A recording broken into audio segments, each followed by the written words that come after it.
to watch it in its entirety. So. The link with us for the YouTube Hi, channel. County Executive Angela Also Brooks. Hey, good afternoon. Good afternoon. Everybody.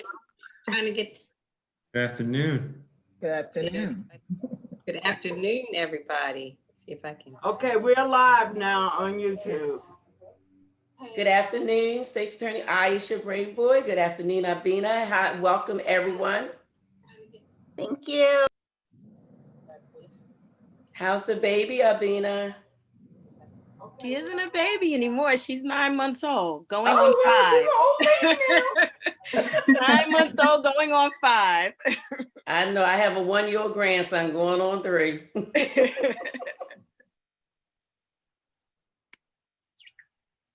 Welcome. I'm gonna copy and paste the YouTube link Aisha. in the chat for anybody who wants it.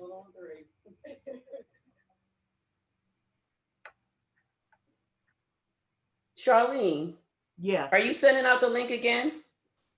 To I anyone did who needs send it out. I sent it all out an hour before. Some people. Yeah, I just might told have got it. Aisha, I don't know, I'll try to 2 send or it to her. 3 Aisha times. needs it. She needs a link. Yes, if you can send her the panelist link. Who needs one? Aisha, Oh, okay. Aisha Khan.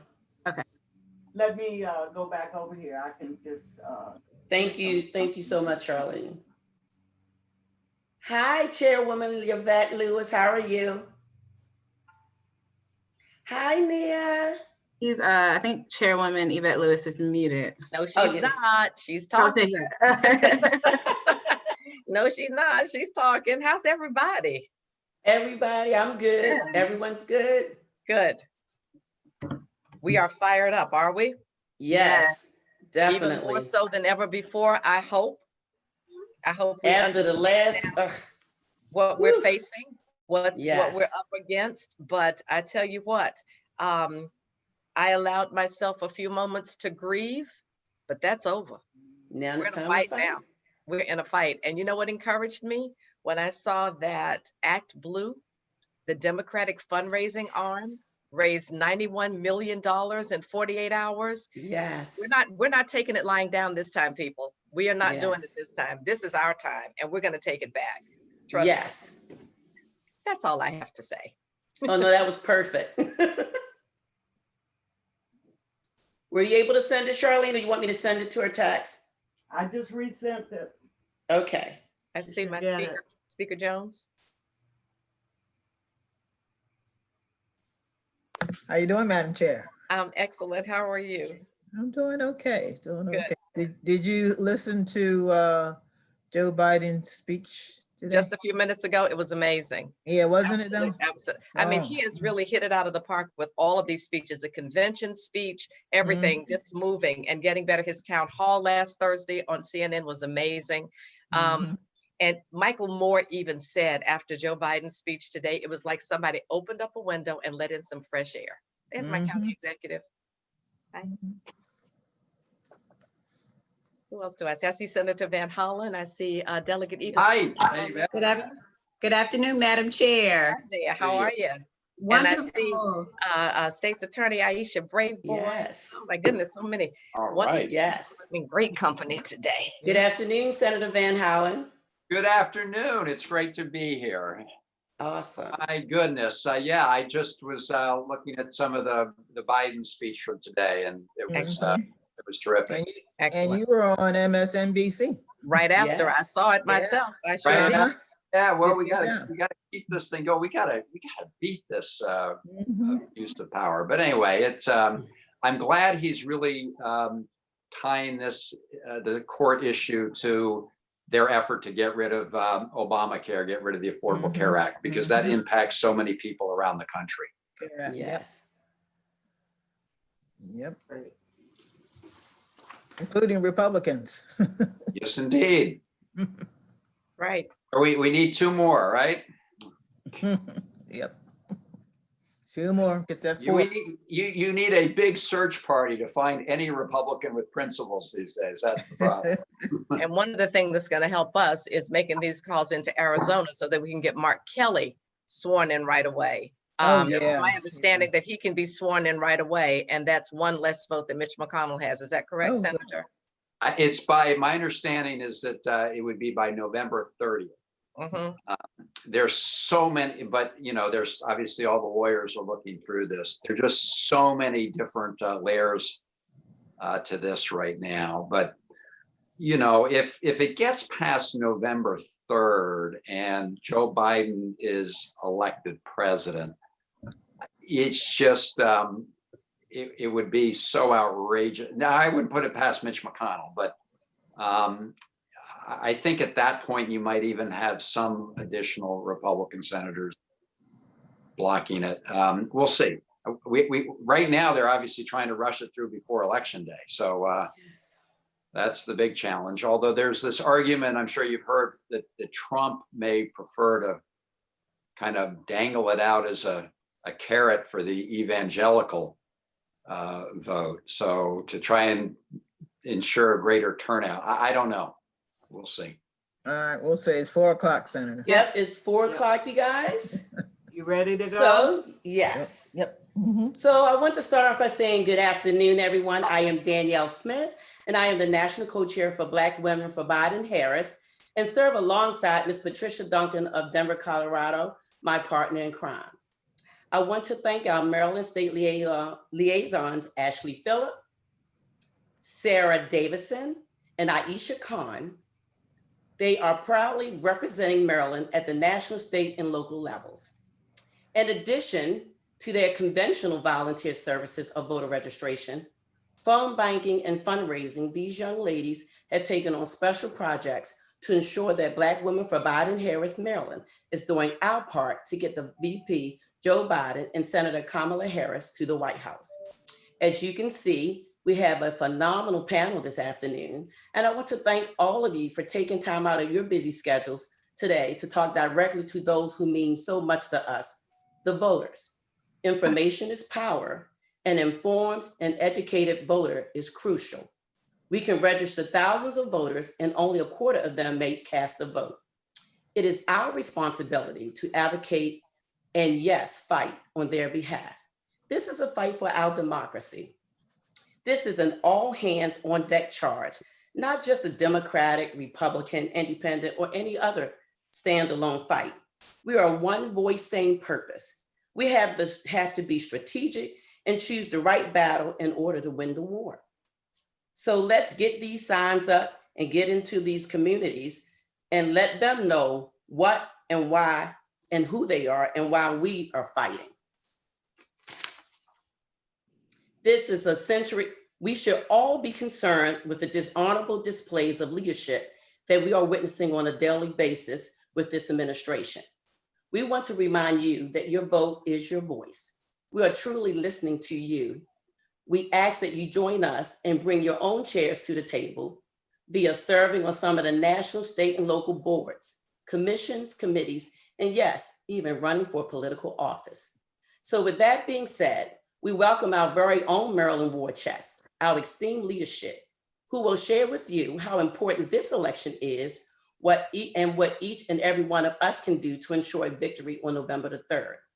In honor of the late great Congressmen, Elijah Cummings, John Lewis, and the Supreme Court Justice, the Honorable Ruth Bader Ginsburg, AKA the notorious RBG. Now let's get into some good trouble and some necessary trouble, and we will all see you at the polls. I will now hand this over to our state liaison, Ashley Phillips. Thank you, Danielle. Good afternoon. I bring you greetings on behalf of the Maryland chapter of Black Women for Biden. I am Ashley Phillips, member of the Charles County Democratic Central Committee, Maryland Liaison for Black Women for Biden, and 5th District Congressional Delegate to the 2020 Democratic National Convention. First, let me thank you all for joining our voter engagement conversation.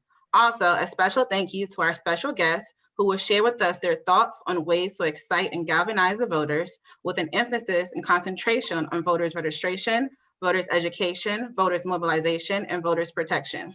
If at any time you have a question during the forum, you can write in the group chat and someone will get back to you. You will also have an opportunity to ask questions at the end of the program. Again, thank you. And now we will have Abina McAllister introduce our first guest. Thank you so much, Ashley. Good afternoon again, everyone. My name is Abina McAllister. I am the current Deputy Secretary of the Maryland Democratic Party and past chair of the Charles County Democratic Central Committee. Today, I have the distinct honor in welcoming someone that I consider to be one of the most amazing women in our state. She is our chairwoman, Miss Yvette Lewis. Just to tell you a bit more about Yvette, although I think most of us know how awesome she is a lifelong grassroots activist with a proven record as a Democratic leader. She serves the party in many critical and effective ways, including on the campaigns of Bill Clinton, Steny Hoyer, Kwesi Mfume, and Barack Obama. Yvette was first elected as chair of the Maryland Democratic Party in 2011 and became the second African-American woman to hold that position. As chair, she raised more than $7 million and ran 2 statewide coordinated campaigns. In 2012, she successfully executed Maryland's delegation selection plan, leading to the most diverse convention delegation in state history. After serving as chair, Yvette was selected to be an at-large member of the DNC, and in 2019, we welcomed her back as she was re-elected as chair of the Maryland Democratic Party. Yvette is a woman that exudes intelligence and class, and every time that I am in her presence, I certainly learn so much. I am so proud to have you as a mentor, Yvette, and I and as well as all of us here today are fortunate to have you leading the way and leading Marylanders to victory, leading the Biden-Harris ticket to victory in Maryland, and leading the way for Democrats to be successful up and down the ballot in our state and beyond. Please welcome and join me in welcoming Miss Yvette Lewis. Oh, thank you so much, Abina. That was so nice. Thank you all so much. I'm just Yvette, and I'm just somebody who loves the Maryland Democratic Party. That's it. I mean, I like the introduction, but I'm just, just a grassroots organizer, just like the rest of you. And all I want to do is make sure that Democrats win up and down the ballot. That is my life's mission, and that is what I will continue to do. I want to tell you something today, though, because this is what I want to focus on moving forward. I want us now to spread the gospel of Joe Biden. Everybody knows how horrible Donald Trump is. He shows us every single day. We don't need to give that any more oxygen. What we do need to do is talk about why people should be voting for Joe Biden. We should talk about what he is going to do to bring this country together, especially as it relates to people of color. I'm fortunate enough to sit on his African-American kitchen cabinet, and I meet with him we meet every Friday at 3 o'clock. And so it's a wonderful opportunity for us to get together and talk about what Joe Biden is going to do for the country. For example, I encourage all of you to go to his website and to look at his Lift Every Voice plan, because in that plan, he details exactly what he is going to do to make our community better. For example, he will double the federal funding for state small business credit, which would put more than $3 billion into small businesses, specifically those that are owned by women and people of color. He will also provide more capital of startups. That means increasing the number of federal contracts that go to minority-owned businesses.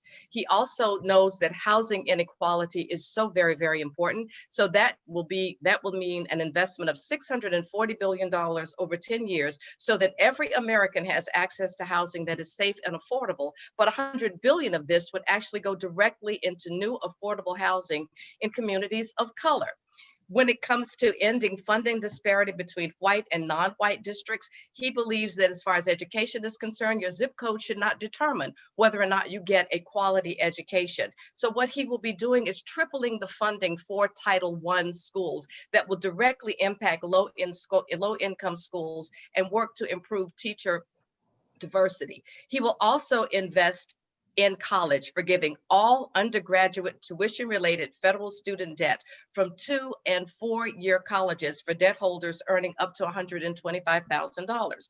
His plan would make 2-year college and training programs free, and he has promised an historic investment in HBCUs, near and dear to my heart because I'm a Howard University graduate, right? So this is what I like about Joe and Kamala's plans, because they take a holistic approach. They recognize that everything needs to be touched. Everything needs to be included in what they're trying to do to make America better.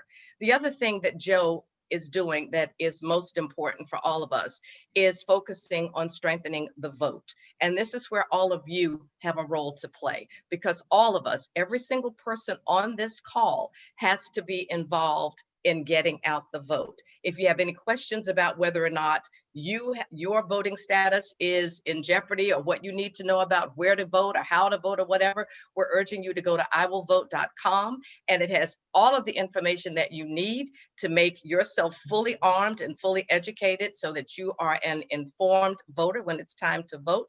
But our focus also is building our infrastructure here in Maryland. We have over 700 active volunteers, and additional 6,000 potential volunteers that we are targeting. Last week alone, our volunteers made 17,000 calls into battleground states to give Joe and Kamala that victory. But we're not just talking the talk, we're walking the walk, because you should know that your state party team, me included, we will be making calls into battleground states every Saturday. We started last Saturday with the Latino Diversity Leadership Council. We did it with Young Democrats yesterday, and every single Saturday between now and Election Day, the state party team will be making calls into these battleground states. We're making calls every single day at the state party to our targeted states of Virginia, North Carolina, and Pennsylvania, but we also have days of action where we're calling into Maine. Can anybody say Susan Collins needs to go? Maine, Kentucky, we're calling Florida, Arizona. We are calling these battleground states because we understand that flipping the Senate is just as important as winning back the White House. So we are definitely working strategically across the country, and Maryland definitely is making a difference. So I am here to ask you today to choose a day of the week, any day you choose, but commit to making calls one day a week into these battleground states. You can go to the Maryland Democratic Party website, you can sign up to volunteer, you can get a link, you can join our phone banks, and you can be a part of this process. So let me close by saying, weeping may endure for the night, but joy cometh in the morning. Our trials may seem light and momentary afflictions. Let us go boldly. And I ask you all, what are you prepared to do? We have got to be better so that we can do better, and we will have better. Please join me at the Maryland Democratic Party. Thank you all so much. Thank you, Chairwoman Yvette Lewis. So now we will hear from my friend Nia Duggins, the co-chair for the Maryland Democratic Party Voter Engagement Committee. Good afternoon, everyone. And I definitely would like to just take a moment to thank the Black Women for Biden-Harris team, because none of this would be possible, and we would not be here in time and space without Black women, right? We understand that Black women have been the bedrock of the Democratic Party for a long time. And so this is a much needed conversation, but thank you all for your leadership. And also to Madam Chair Yvette Lewis and the MDP team, thank you so much for your ongoing support, for your leadership. It means a lot, and not only here in Maryland, but across the country. It's key for the world to see the work that we're doing here in Maryland. So I'm going to talk a little bit about the Maryland Democratic Party Voter Protection and Civic Engagement Committee. Our focus primarily is to provide voter education and to encourage civic engagement, as well as to protect the rights of voters. And we understand that voter suppression tactics have been used for generations to really suppress the vote. And so this time around, it comes in the form primarily in the form of misinformation, right? And just lies. And so our goal is to disseminate information to voters to ensure that they are empowered in the best way to vote during early voting, vote by mail, as well as to vote on Election Day if they choose to vote in person. So we have a number of projects that we have been working on and a lot that has been happening. One of the major things that we have been focusing on is ensuring that Maryland voters are aware of the deadline for requesting their ballot by mail, which is October the 20th. The request has to be received by the State Board of Elections, as well as the last day for voters to check their registration if they really want to, essentially, because Maryland does allow same day voter registration and in-person voting during election day, as well as early voting. We are doing strategic targeting this time with ensuring that we are getting out information specifically to certain groups within the voting block. So we have a frequently asked questions document for pretrial detainees, because we understand that individuals who are in pretrial detention all do have a right to vote, as well as returning citizens who have served their time. So we have specific messaging around that and many efforts working with advocates throughout the state to ensure voting rights for pretrial detainees and returning citizens, as well as we're working on messaging specifically for voters who are Spanish speakers. And we're looking for bilingual volunteers, because we understand that the Democratic Party is not monolithic, but we are very diverse. And so we need to ensure that we meet that base. Additionally, we're working on messaging for individuals with disabilities, voters with disabilities, ensuring accessibility to the polls. We also have the Maryland Democratic Party's voter protection hotline, which is 1-833 Maryland Votes, as well as a text option that we are doing this time. So it's MD Votes to 55444. And you can find all of this information on the MDP website. One of the other things that I want to highlight is really our need for volunteers. As Yvette said, it's so important that we all take it up a notch, and we really need all hands on deck. And so we are recruiting for voter protection volunteers to serve as poll watchers and observers, to also assist with serving as a rover and essentially going around to various vote centers to just observe and to ensure that election administration is going smoothly. One of the other things that we have been tracking closely, and we've been working with the State Board of Elections, is to ensure voter safety. And I definitely ask all of the elected officials to ensure that we're working with local law enforcement. We want to ensure that voters who go in person, they feel safe and their right to vote is protected.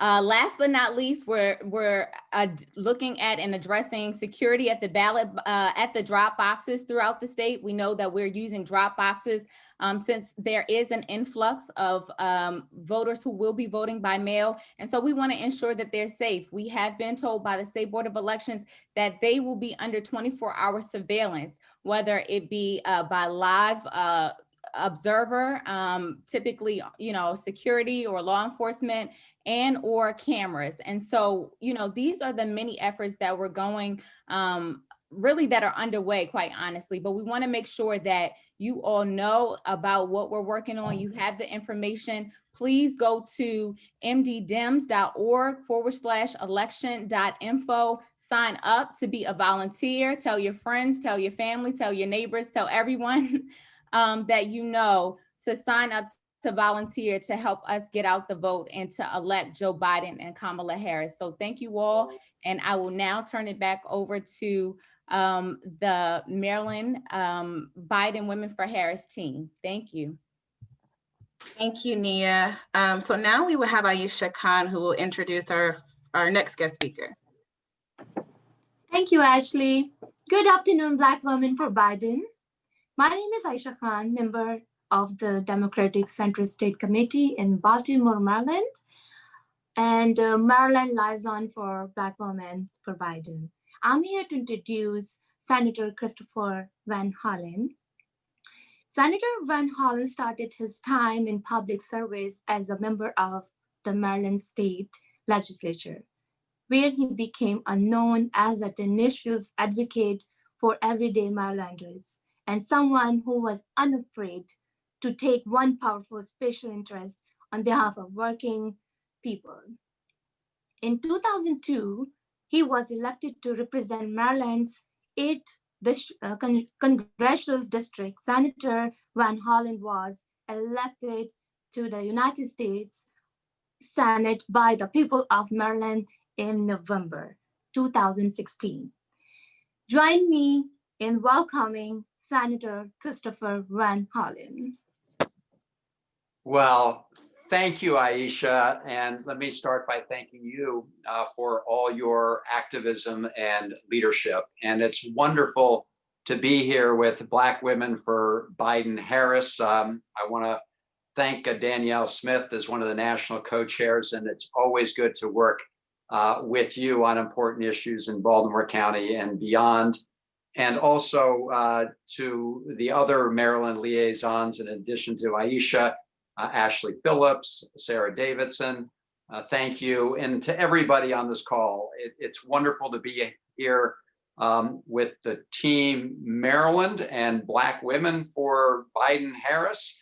I want to thank Nia. I want to thank Yvette Lewis, who's just a terrific chair of our party, and really great to be on here with so many people. I know Speaker Jones is on. I saw her earlier on, and County Executive Ulster Brooks, but to everybody here, thank you for coming together at a moment that we know is both a clear and present danger in our country, but also a great opportunity for change in our country. And as Yvette Lewis mentioned, we know who Donald Trump is. He is somebody who has tried to pull himself up by tearing the country apart, pitting Americans against each other based on race and religion and ethnicity. So we do know who he is. And I think we do need to make it clear how Joe Biden and Kamala Harris will lead this country differently. And Joe Biden said it very plainly right from the start as a candidate. He said his job was nothing less, and our job is nothing less than to restore the soul of America. And that is what this is about. But as he has made clear, and as Kamala Harris has made clear, it's not simply about repairing the damage. Yes, we have to undo the terrible damage that Donald Trump has done in his almost 4 years in office. But getting back to that starting point, while the Obama-Biden administration did many great things, passing the Affordable Care Act, getting us through a terrible recession, and so much more, as Joe Biden and Kamala Harris said, and all of us know, we have a long way to go in our American journey to build that more perfect union. And COVID-19 has laid bare what we already knew, which is gross disparities and inequities in our healthcare system. We know that Black Americans and people of color have been disproportionately hit. Today and this weekend, we're reaching that really awful milestone of 200,000 Americans who have died from COVID-19, disproportionately African Americans and people of color.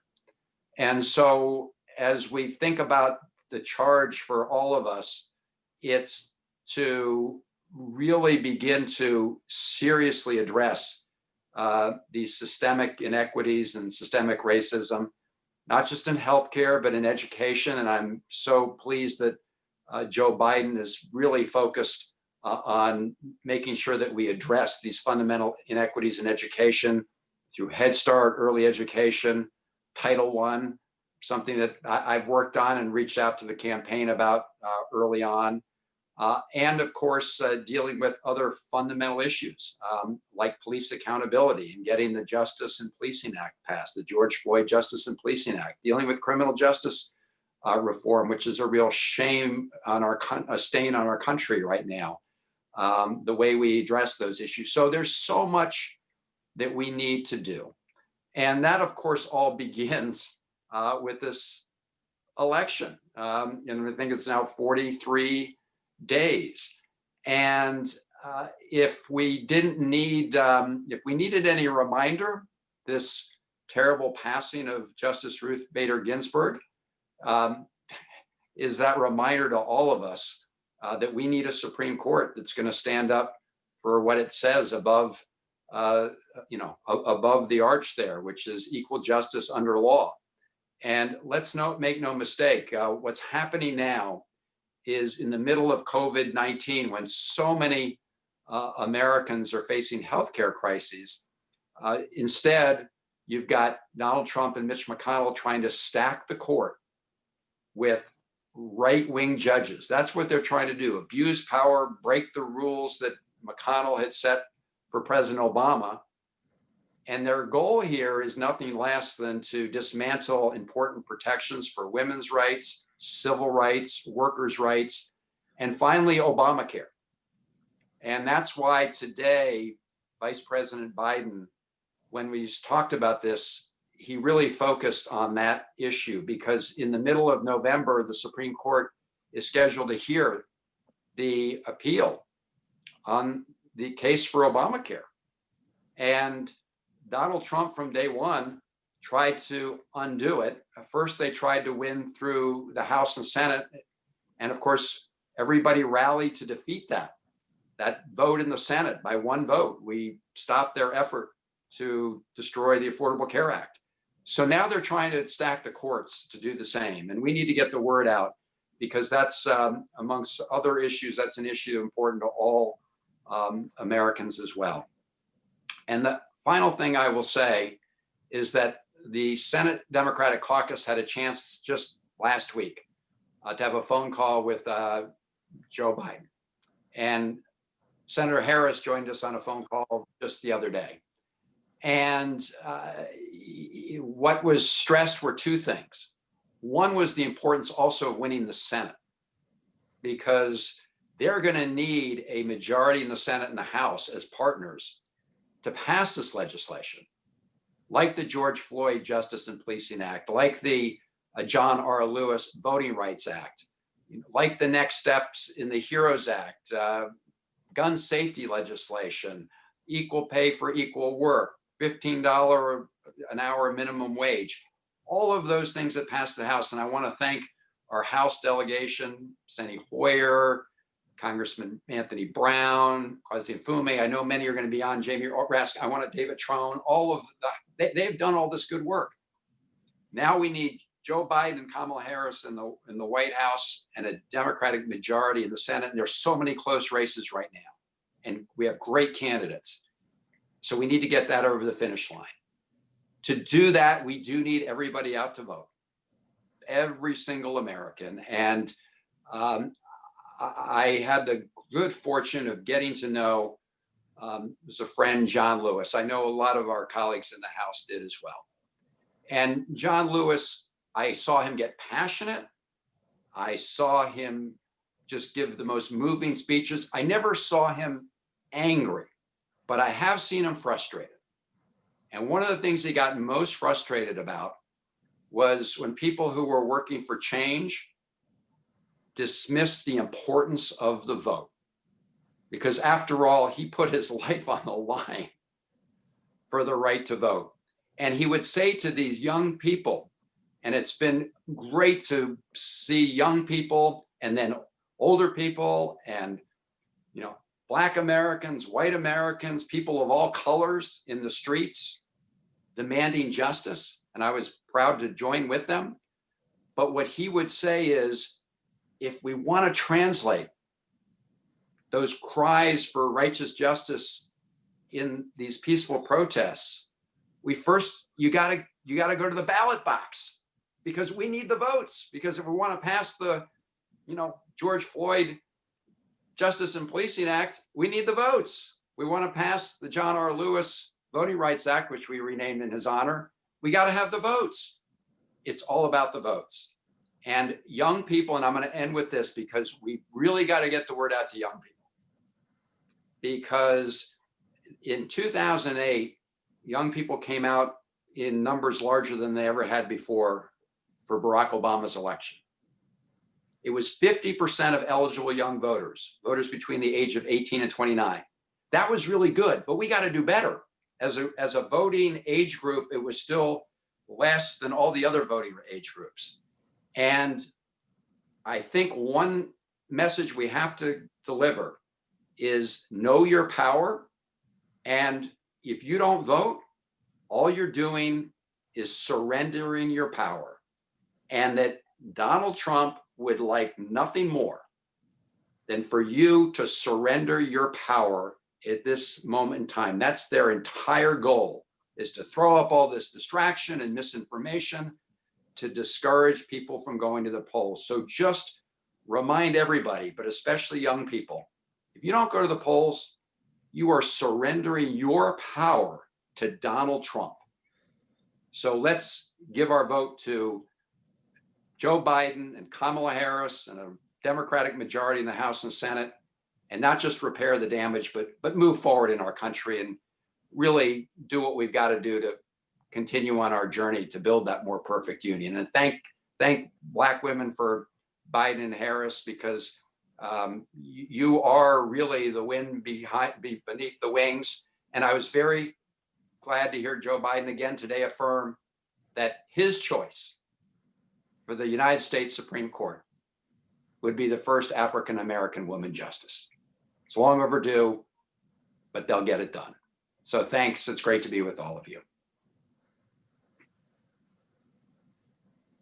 Thank you, Senator Van. And I apologize, I'm gonna have to go. I have to do another TV thing on this Justice Ginsburg replacement. We really want to get the word out on what's at stake.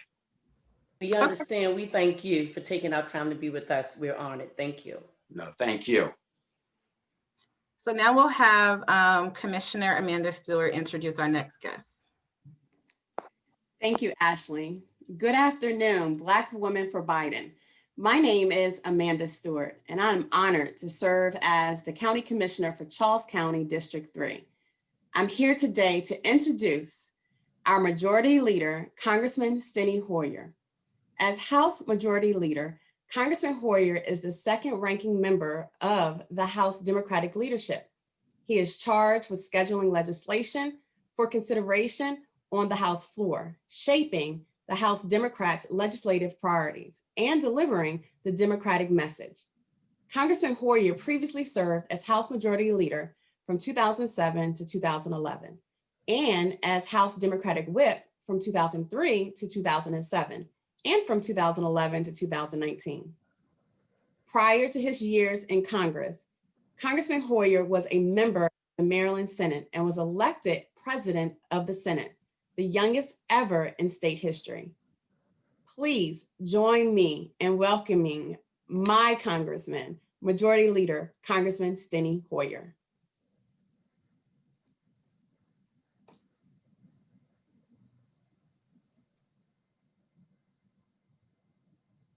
Okay, now I'm on, right? You hear me? Yeah. Yes. I don't want to thank Amanda in silence. I want to thank her when everybody can hear about my thoughts about Amanda. She's a wonderful member of the Board of Commissioners. She's a wonderful human being. She and her husband are so active and such a great part of our Democratic Party. And I am so pleased to be introduced by her. What a wonderful group of people I see before me on this screen. I've got it in the crowdsourcing, so I see many of you, not all of you, I'm sure, but many of you. And Danielle Smith, I want to thank you for your national leadership on Democratic Women for Biden-Harris. And I call it Democratic Women for America. For America.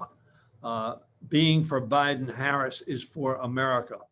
And it's so critically important this year. More important, in my opinion, than any other year in which I participated in an election, period.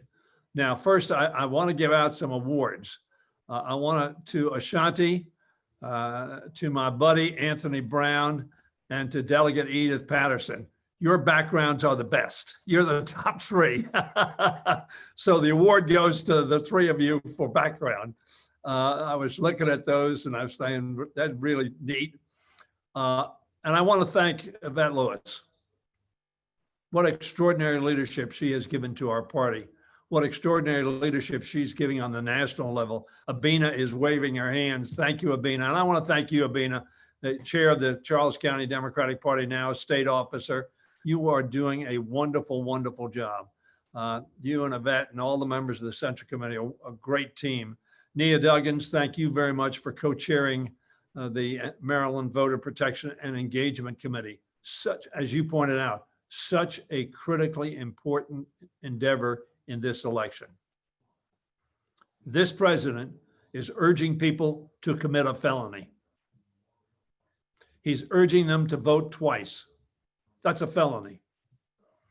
He ought to be charged with inciting criminal behavior. Why is he doing it?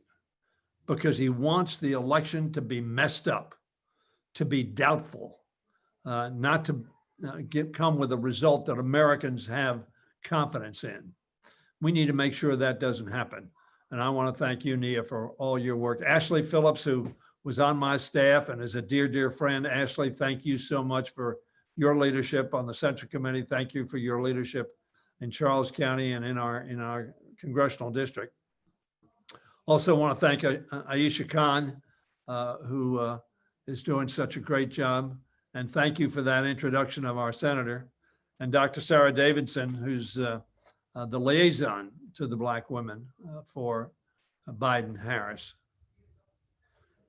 I also want to say to Yvette that your leadership of our party and your leadership in looking to Pennsylvania and to Virginia, but particularly to Pennsylvania, a swing state, is going to be critically important to make sure that that electoral vote from Pennsylvania is in the Biden-Harris column. So Yvette, thank you so much for that. Look, we have a lot of people on this call. I said at the beginning, this is the most important election in which I'm going to participate. We have lost 3 giants in 2020. Just a few days ago, we lost Ruth Bader Ginsburg, a giant for justice in America, a giant for women's equality and participation in America. And we lost my dear friend. As you know, I've walked 15 times across the Edmund Pettus Bridge with John Lewis, half of those time hand in hand with John. Recognizing the pivotal nature of that march and that bloody Sunday and that TV that displayed the viciousness of police officials at the instance of George Wallace trying to stop people from registering to vote in America. No more sacred obligation, responsibility, and privilege does an American have than the right to vote and have their voice heard in the election. Now I want to thank the Black women of our party and of our country. You know, 53% of white women in 2016 voted for Donald Trump. If that had happened with Doug Jones would not be in the Senate.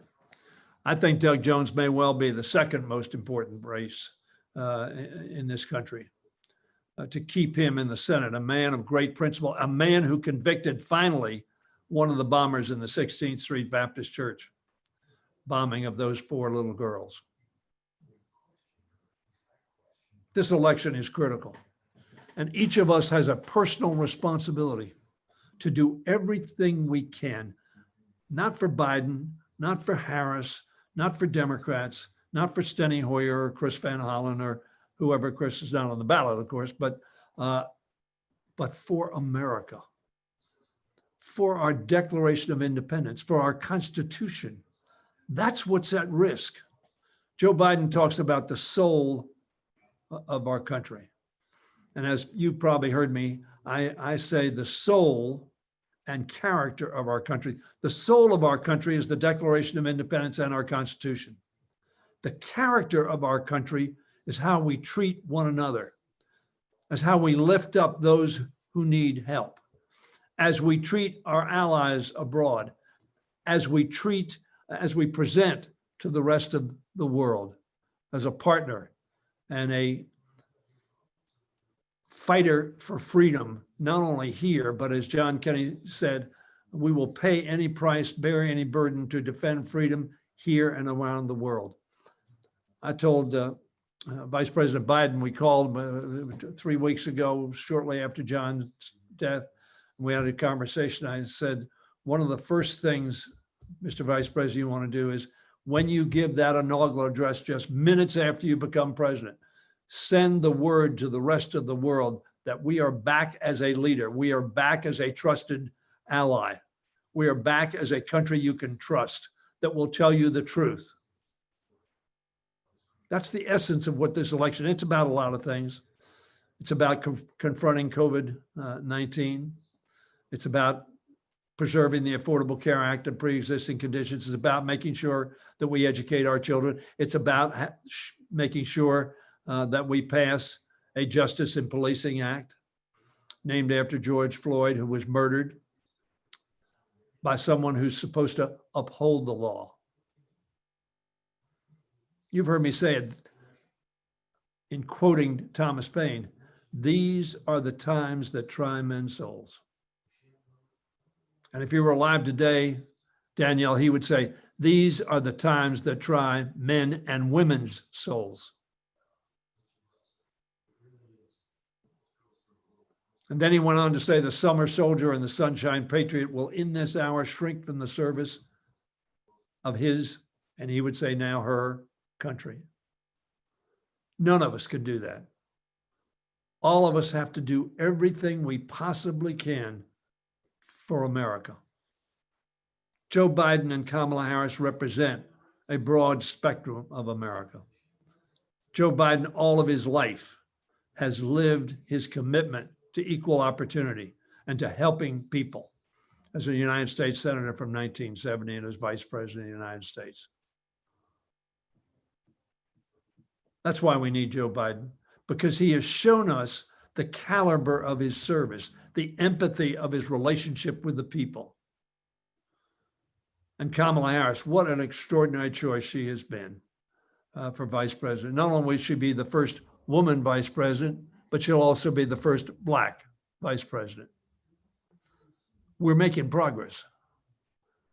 But John Lewis would say there is a piece to go.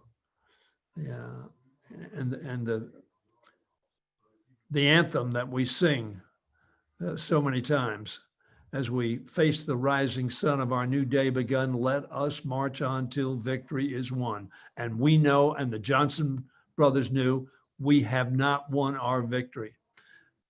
And this fight that we now confront in trying to maintain some civil balance on the Supreme Court of the United States rings a loud bell of danger to America. So this is the most critical election we're going to be involved in, because it is about the soul and character of our country. I want to thank Danielle, you, and I want to thank every woman on this call and every woman in America who's going to respond as the nurturers women have historically been, not just of their children, not just of their families, but of their country. And that's why this election is counting on us getting out the vote of those who know it is so crucial for what our society will be in the years ahead. And the respect it will show for the law, the respect it will show for our diversity, that there will be a strength, not a weakness. I see Speaker Jones on this phone, a historic figure herself, the first African-American to lead the House of Delegates. I see Angela also Brooks on this phone, who's, I'm not objective, I'm subjective when it comes to Aisha. I love Aisha. I love Aisha also, but Angela is such an extraordinary leader of Prince George's County, but of our state. And Angela, thank you for being such an example for participation of young women in the politics of our country. So I thank all of you because you're going to make a difference and we're going to win. Joe Biden is going to be the next president of the United States. Kamala Harris is going to be the next vice president of the United States. And we're going to take back the Senate. We're ahead in at least 4 states, tied in just about in 2 or 3 states. we're going to take back the Senate. And then we're going to work together to make America all that it has promised to be. Obama, in the 50th anniversary of that Bloody Sunday in 2015, said that the strength of America is looking at what it has not accomplished and to work towards making it a more perfect union. That is our strength. And that is what this election is about. God bless you, Godspeed, and thank you very much for all you're doing. Thank you, very Majority much. Leader Congressman Hoyer. I really appreciate that. Yes. So we want to move on to have Mayor Colin Byrd introduce our next speaker. So first of all, good afternoon, Black Women for Biden. Second of all, thank you, Ms. Phillips, and thank you, Ms. Smith, for having me, for the invitation. Again, my name is Colin Byrd. I am the mayor of Greenbelt, Maryland, and I'm here to introduce Congressman John Sarbanes. I'm honored to do so. Congressman Sarbanes has represented Maryland's 3rd Congressional District in the U.S. Congress since 2007.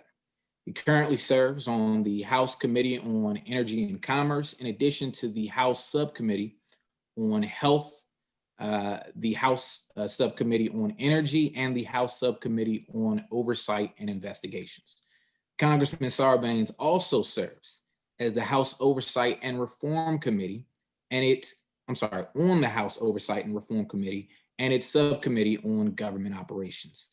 And since 2017, he has chaired the Democracy Reform Task Force. This is a bold effort in the House of Representatives to build a government that puts the public interest ahead of special interests. Join me in welcoming Congressman John Sarbanes. Thank you. Thanks very much, Colin. I appreciate that very generous introduction. I want to thank everyone on the call, Danielle, Ashley, Nia, Bina, Aisha, all the folks who have already spoken, and you have an all-star cast. So I'm going to try to be pretty quick here because I know there's a lot of people that you want to hear from. I do want to salute Yvette Lewis. I'm not going to go on and on, Yvette, just to say you're amazing. Thank you for getting up every morning. From the moment you open your eyes until the moment you close them at night, you are fighting for the Democratic Party and for Biden-Harris. I just want to thank you for that. I want to echo what everyone has said in terms of thanking Black Women for Biden-Harris for the incredible work that you're doing, which is going to make a difference. As Steny Hoyer just said, there's no question about that. The vigilance you're bringing to the challenge, the unfortunate challenge and battle that people still have, running the gauntlet, trying to get to the ballot box in America. But your vigilance and your education and your voter engagement efforts are absolutely going to make a difference in Maryland and beyond. And I want to thank you for that, because we have never seen ever in our history such a storm, a hurricane of disinformation coming at people. Some of the confusion out there is organic because we're in the middle of a pandemic. We saw primaries and special elections being canceled, rescheduled, polling places closed, and those were all for good reasons. But a lot of this disinformation is insidious. It comes from cynical political operatives that love voter suppression tactics. It comes from foreign actors who want to get in and sow discord and spread disinformation in our country and fight against our democracy. So that's what we're battling against. And trusted sources of advice and counsel and education and engagement, which all of the people on this call represent, are going to be the difference between winning and losing this election. I know people are reaching out to you to get your advice on what they should do, and I want to thank you for offering that a very focused way. Nia went through a lot of the program on that, which is terrific, and the Maryland Democratic Party, of course, is standing strong with that. In the midst of all this, I keep coming back to Dr. King's quote where he said, if you can't fly, then run. If you can't run, then walk. If you can't walk, then crawl. But whatever you do, keep moving forward. And that has to be the clarion call for our efforts to reach the ballot box in this incredibly important election. So thank you for helping people do that. When I think about why Joe Biden and Kamala Harris are the ticket that we need to elect and are right for this moment, I'm drawn to an observation that Ayanna Presley makes whenever she talks and gives remarks, and she actually did this. We had her come on one of our delegation calls during the convention. She said that the people who are closest to the pain should be closest to the power. And the thing about Joe Biden and Kamala Harris is they understand pain. They understand the pain that people have felt. Joe Biden has experienced that in his own life and in his own family.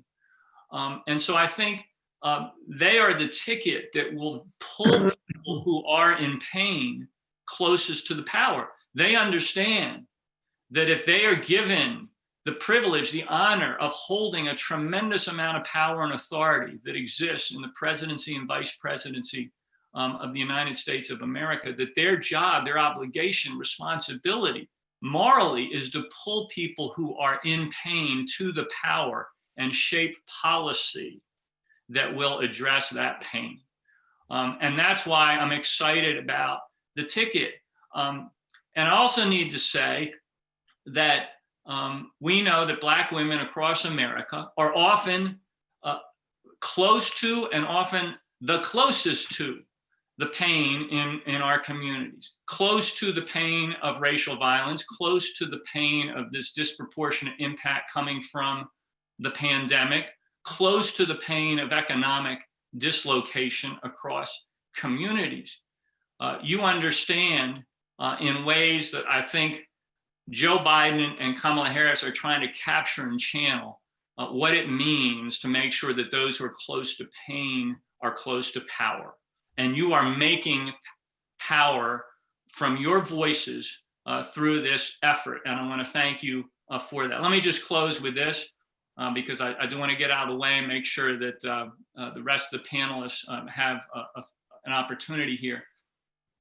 We keep talking about how this is the most important election of our lifetime.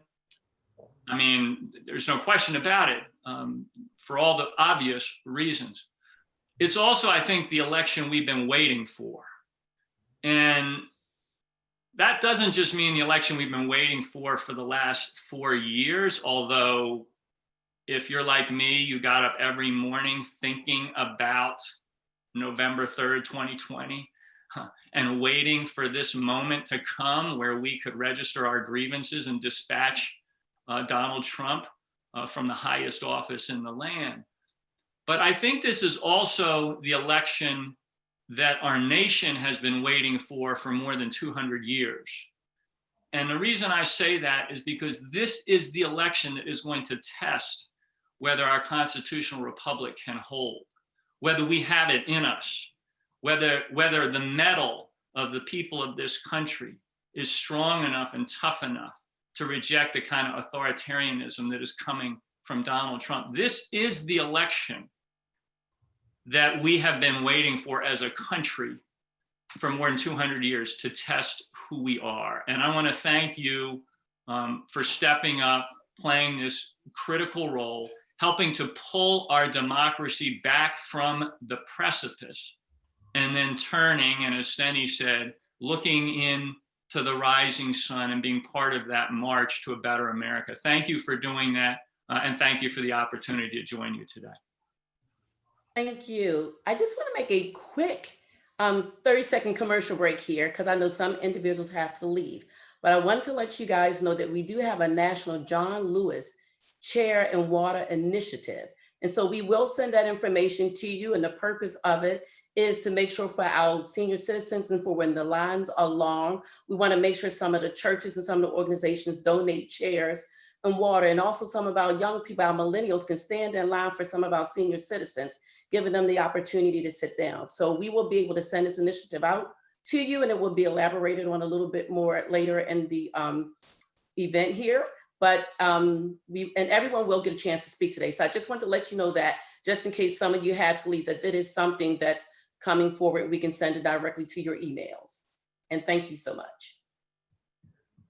All right, well, I'm Ashley? going to turn it over to my friend, Delegate Jazz Lewis, to introduce our next speaker. Good afternoon, Black Women for Biden.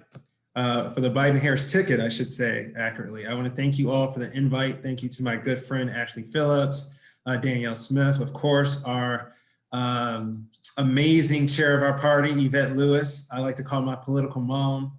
Thank you for the invite. My name is Delegate Jazz Lewis, and I represent the 24th Legislative District, and I have the honor of serving as the chair of the Maryland House Democratic Caucus. I'm here to introduce one of the first leaders I ever met in politics here in Maryland, who also happens to be a constituent of mine. He's a leader on healthcare, childcare, addressing issues of domestic violence, as well as matters of national security.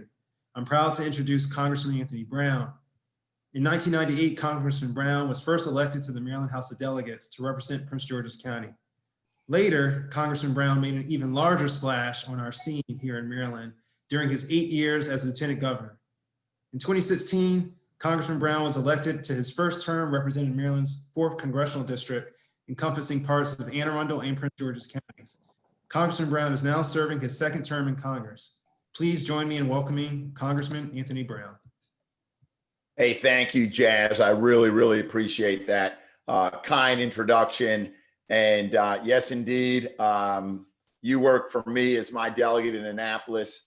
I work for you as your congressman on the Hill. But together, and most important, we're working together for the people of Prince George's County in Maryland. So thanks for your leadership in Annapolis. You're doing a fantastic job. And again, thanks for that warm introduction. I want to thank Danielle Smith for your leadership as the national chair, Black Women for Biden-Harris. Tremendous responsibility, very exciting opportunity to really harness really I think the central sort of engine, the main engine for Democrats from Alabama to Alaska, and certainly in this presidential election, and that's Black women who are going to make the difference in the outcome of these consequential elections. I want to thank Ashley Phillips, Maryland liaison to Black Women for Biden-Harris. And of course, I want to thank Yvette Lewis. And as I say to my wife, Carmen, from time to time, I love me some Yvette Lewis, chair of the Democratic Party, an extraordinary virtual convention that you pulled off. A lot of us were wondering whether it could really happen, but it was really 4 days that got us focused, put us on purpose and on track to do what we need to do to make sure that Biden and Harris are our next president and vice president. So thank you. Chris Van Hollen and Steny Hoyer, outstanding leaders, my colleagues, the Maryland congressional delegation. We've got a great delegation on Capitol Hill. Want to thank Speaker Jones and the other members of the Maryland General Assembly who are on the call. Also, my good friend, County Executive Angela Alsobrooks. What a wonderful job that you're doing in your first term as county executive. Want to thank you, the other county and municipal elected leaders who are on the call. Thank all of you for your service and your commitment. And finally, let me say thank you to all the activists on the call. I'm in my 2nd term in Congress, in the 115th Congress.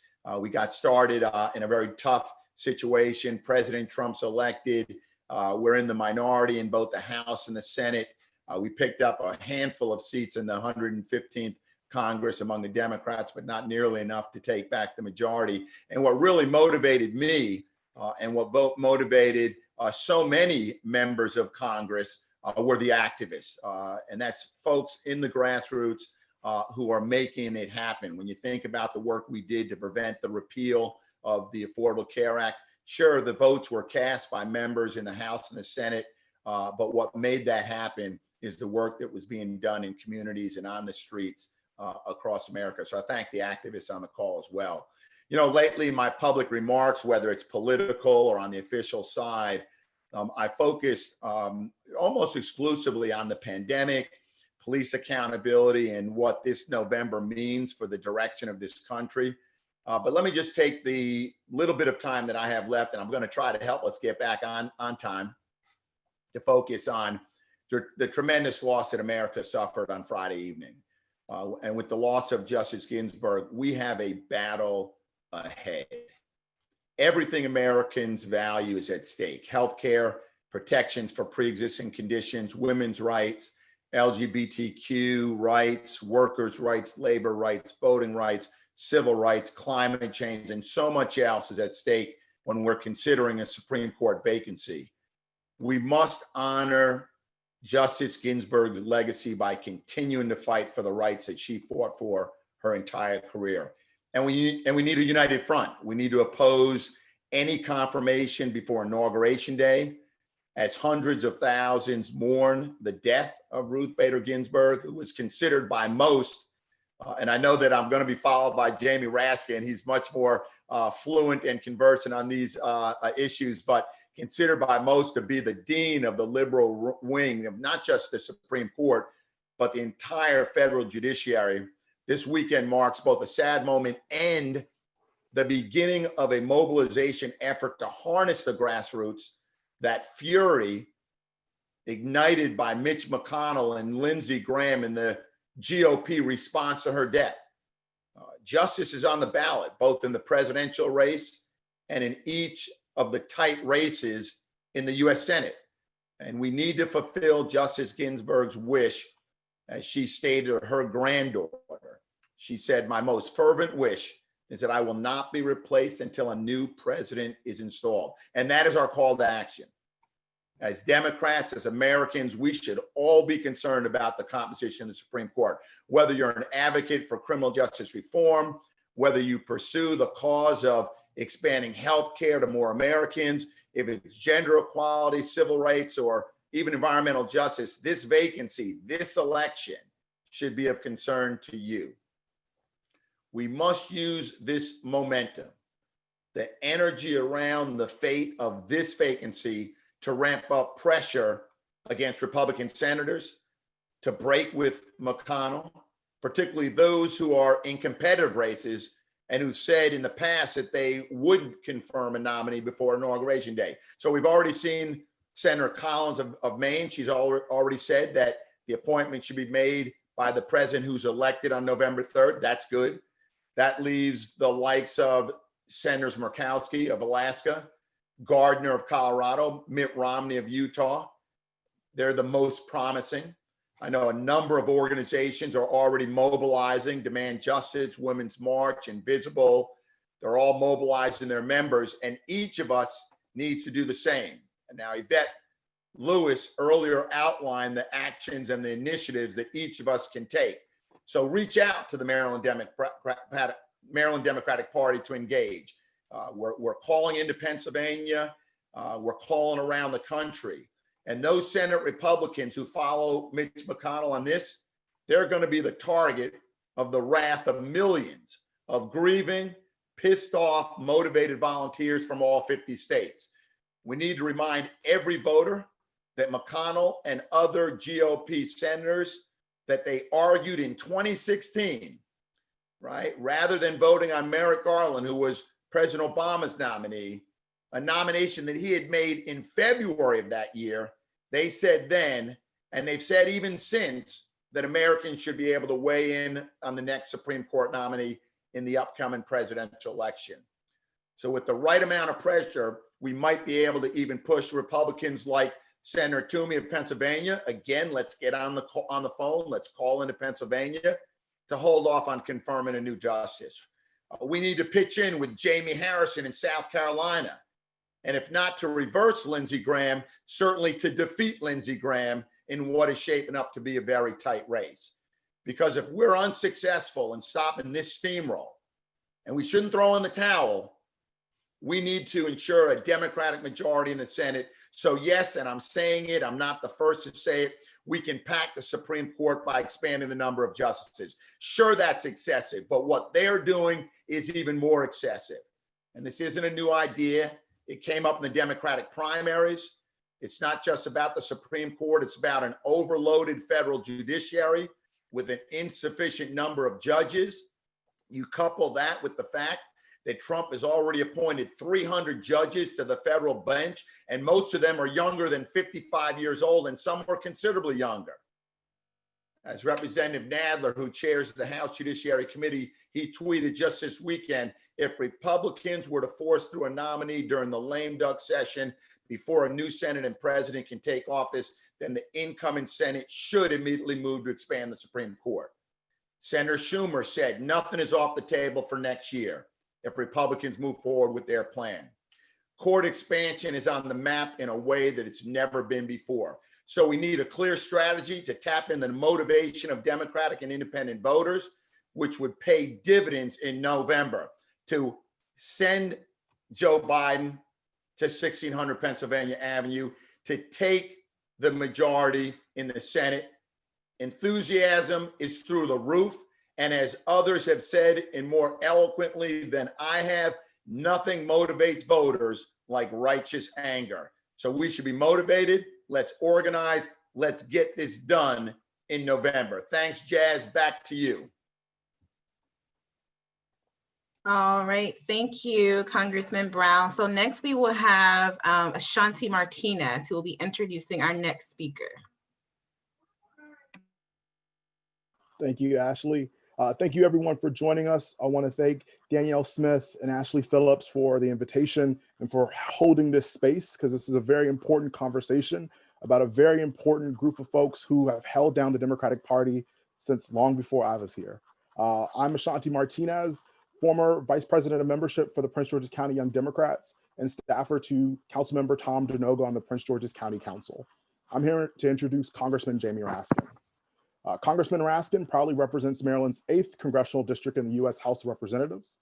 Congressman Raskin was sworn into his second term at the start of the 116th Congress on January 3rd, 2019. Congressman Raskin is a returning member of the House Judiciary Committee, the Committee on Oversight and Reform, and the Committee on House Administration. This Congress, he joined the House Committee of Rules and now chairs the Rules Subcommittee on Expedited Procedures. Raskin is Vice Chair of the House Administration Committee, Chair of the Oversight Subcommittee on Civil Rights and Civil Liberties, and Vice Chair of the Judiciary Subcommittee on the Constitution. Prior to his time in Congress, Raskin was a third-term state senator in Maryland, where he served as the Senate Majority Whip. Join me in welcoming constitutional scholar, our friend, the incomparable Congressman Jamie Raskin. Ashanti, thank you so much. Thank you for that wonderful, fulsome introduction. I really appreciate it. It's clear the stars have come out for Black women for Biden-Harris. So I just want to say hello to so many of my friends, and especially my friends from Annapolis, who I miss seeing very much, especially now since I spent my day with people like Jim Jordan and Matt Gaetz. So hello to all of you, to Amanda Stewart, to House Speaker Adrian Jones. Hello, Speaker Jones, to Jazz Lewis. I see you. Hello, Jazz. Delegate Edith Patterson, to County Executive also Brooks. Hello to you. Aisha Braveboy. Hello, Aisha. So happy to be with you. And of course, to Aisha Khan and our magnificent chairwoman, Yvette Lewis. Hello, Yvette. Thanks to all of you for what you're doing in putting this together. I'm really gonna compress my remarks, despite the fact that I used to be a senator and I know how to filibuster, but so many people have made such great points. So let me just add the things that I would like to throw in here. I went to the Supreme Court last night where there were huge crowds, thousands of people out there really mourning and crying about Ruth Bader Ginsburg, but also organizing. Everybody was quoting Mother Jones, who said, pray for the dead, but fight like hell for the living. So it was a spirit that grew very determined and fierce over the course of the evening. I got to speak about Justice Ginsburg, and I talked about a number of the cases where I thought she had just excelled and done what only she could do. And of course, her big victory was, the VMI case, striking down gender segregation and exclusion of women from the Virginia Military Institute. And it's a beautiful case where the court said that if you're going to discriminate against women in America, you need an exceedingly persuasive justification to do so. And so it's not the top pinnacle of protection under equal protection. It was the most that she could get. And it demonstrates why we still need the ERA. We have got to pass the Equal Rights Amendment so we really have absolute equality between women and men under the law. But I focused on her dissenting opinions. Everybody remembers the Lilly Ledbetter decision. But remember, we lost Lilly Ledbetter 5-4, but it was her dissenting opinion that pointed the way forward. Remember, Lilly Ledbetter had worked for the Goodyear company for 30 years, and it was actually on her retirement day when they were having a retirement party for her that she was told by a colleague, hey, Lilly, you're such a good sport. You know, you've been making 15% less than the men for 30 years, and you never complained about it. And we just think that that's really honorable. And she was astounded, and of course went to a lawyer and went to the ACLU and sued for 30 years of pay discrimination. And Justice Scalia and Thomas and the gang said, well, you should have sued after 100, but within 180 days, because that's the statute of limitations, 6 months.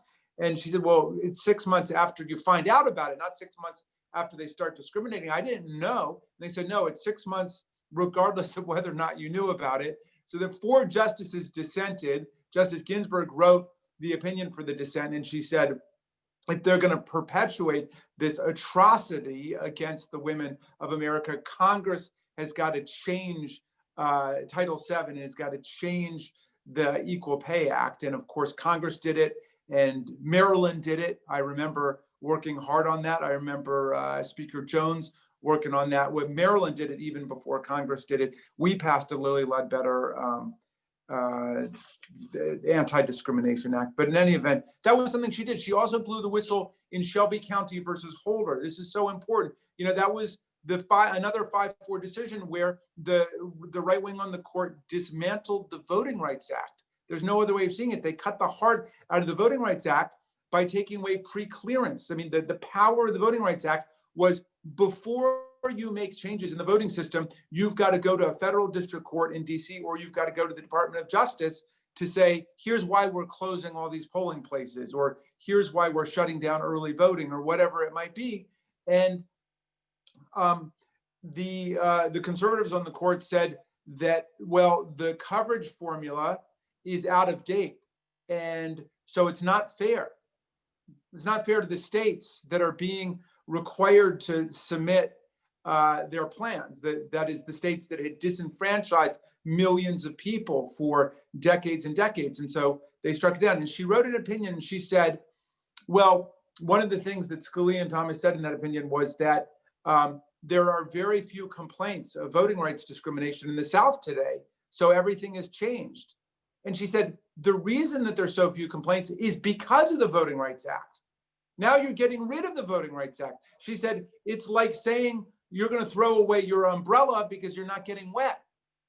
And those were prescient words, because right after they struck it down, what do you know? All the southern states start closing polling places, relocating polling places, imposing photo ID requirements, all of these mechanisms that Yvette Lewis knows so well that have been taking place around the country to make it more difficult for people to vote, to make it more difficult for African Americans to vote, to make it more difficult for Latinos to vote, to make it more difficult for older people to vote, for young people who don't have their license yet to vote, and on and on and on. So we've got to uphold the banner of Justice Ginsburg, and we do have to fight like hell to stop this atrocity. You know, look, we're not asking we're not asking Mitch McConnell to honor Justice Ginsburg's final dying wishes, because we know he hates everything that she stood for. We know he wants to roll it, but we are asking him to stand by his own word from what he did 4 years ago to my constituent, Merrick Garland,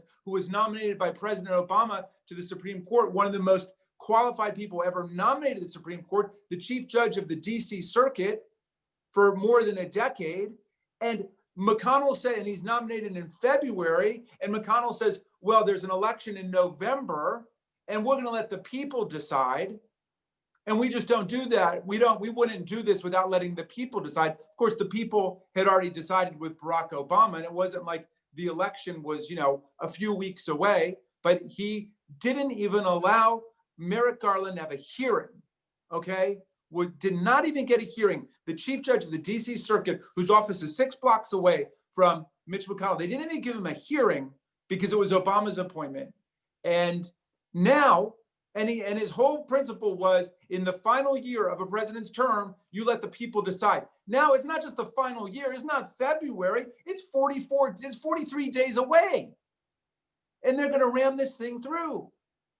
I mean, come on, get real. So we got some tough days ahead, my friends, tough days. And the choice is clear. I'm not gonna bore you with it, but the way I'm putting it is this. We can go down this road with Donald Trump and his whole party. Because, sometimes in the hearings, the Republicans will say to me, you guys just hate Trump. I say, you know what? I don't hate Trump. I pity Trump. That man has a tortured, demented mind. But I do hate the people around Donald Trump who are enabling him, who are empowering him, because they know what they're doing. Dante said there's a special place in hell reserved for people who see the truth and don't act.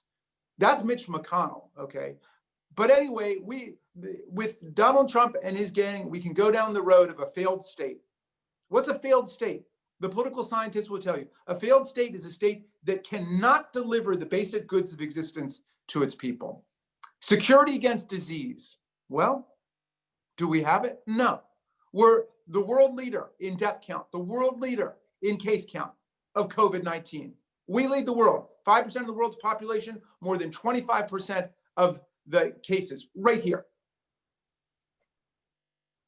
Protection of the people against gun violence. Are we doing that? No. We passed universal criminal background checks. That was one of the first things we did when we took the House of Representatives back. Right when we got in 2019, not a single hearing, right? Not a hearing.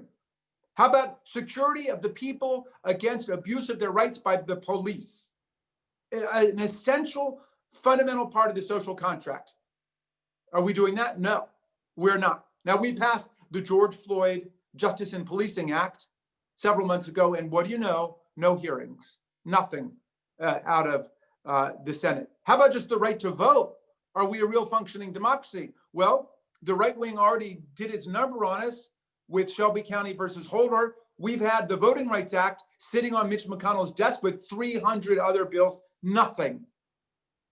Which is why when we have this tidal wave election, item number one has got to be to pass the John Lewis Voting Rights Act to secure the right of the people to vote, and pass DC statehood, and pass statehood for Puerto Rico. Because the time for disenfranchising millions of tax-paying, draftable, law-abiding American citizens is over. Over.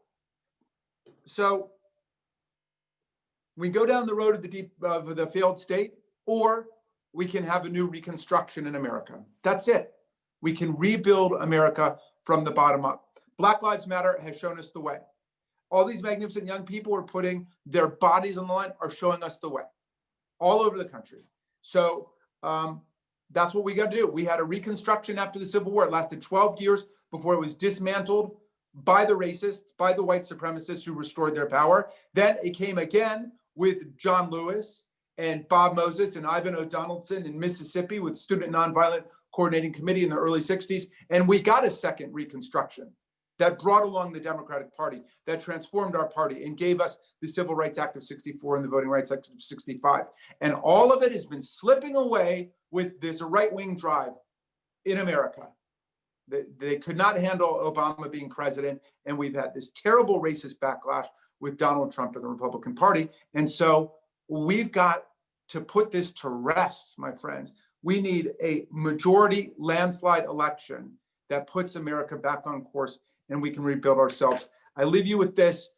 Tell everybody tell the kids, everything they need to know about voting is everything that they need to know about driving. If you want to go forward, you put it in D. If you want to go backwards, you put it in R. That's it. And the Advanced Foreign Policy Seminar in 2020 is simple. You can vote D for democracy, or you can vote R for Russia and Putin's corrupt puppet in the White House, okay? Make it simple for people. Make it plain what's at stake here, okay? Don't make it too complex. You guys are the intellectuals, all right? Don't make it too complicated. Make it simple for people and tell them they got to vote. They got to go out and vote. I'll leave you with the words of Frederick Douglass, born 40 minutes away from where I sit right now in the Wye River Plantation, escaped from slavery to become our great freedom fighter.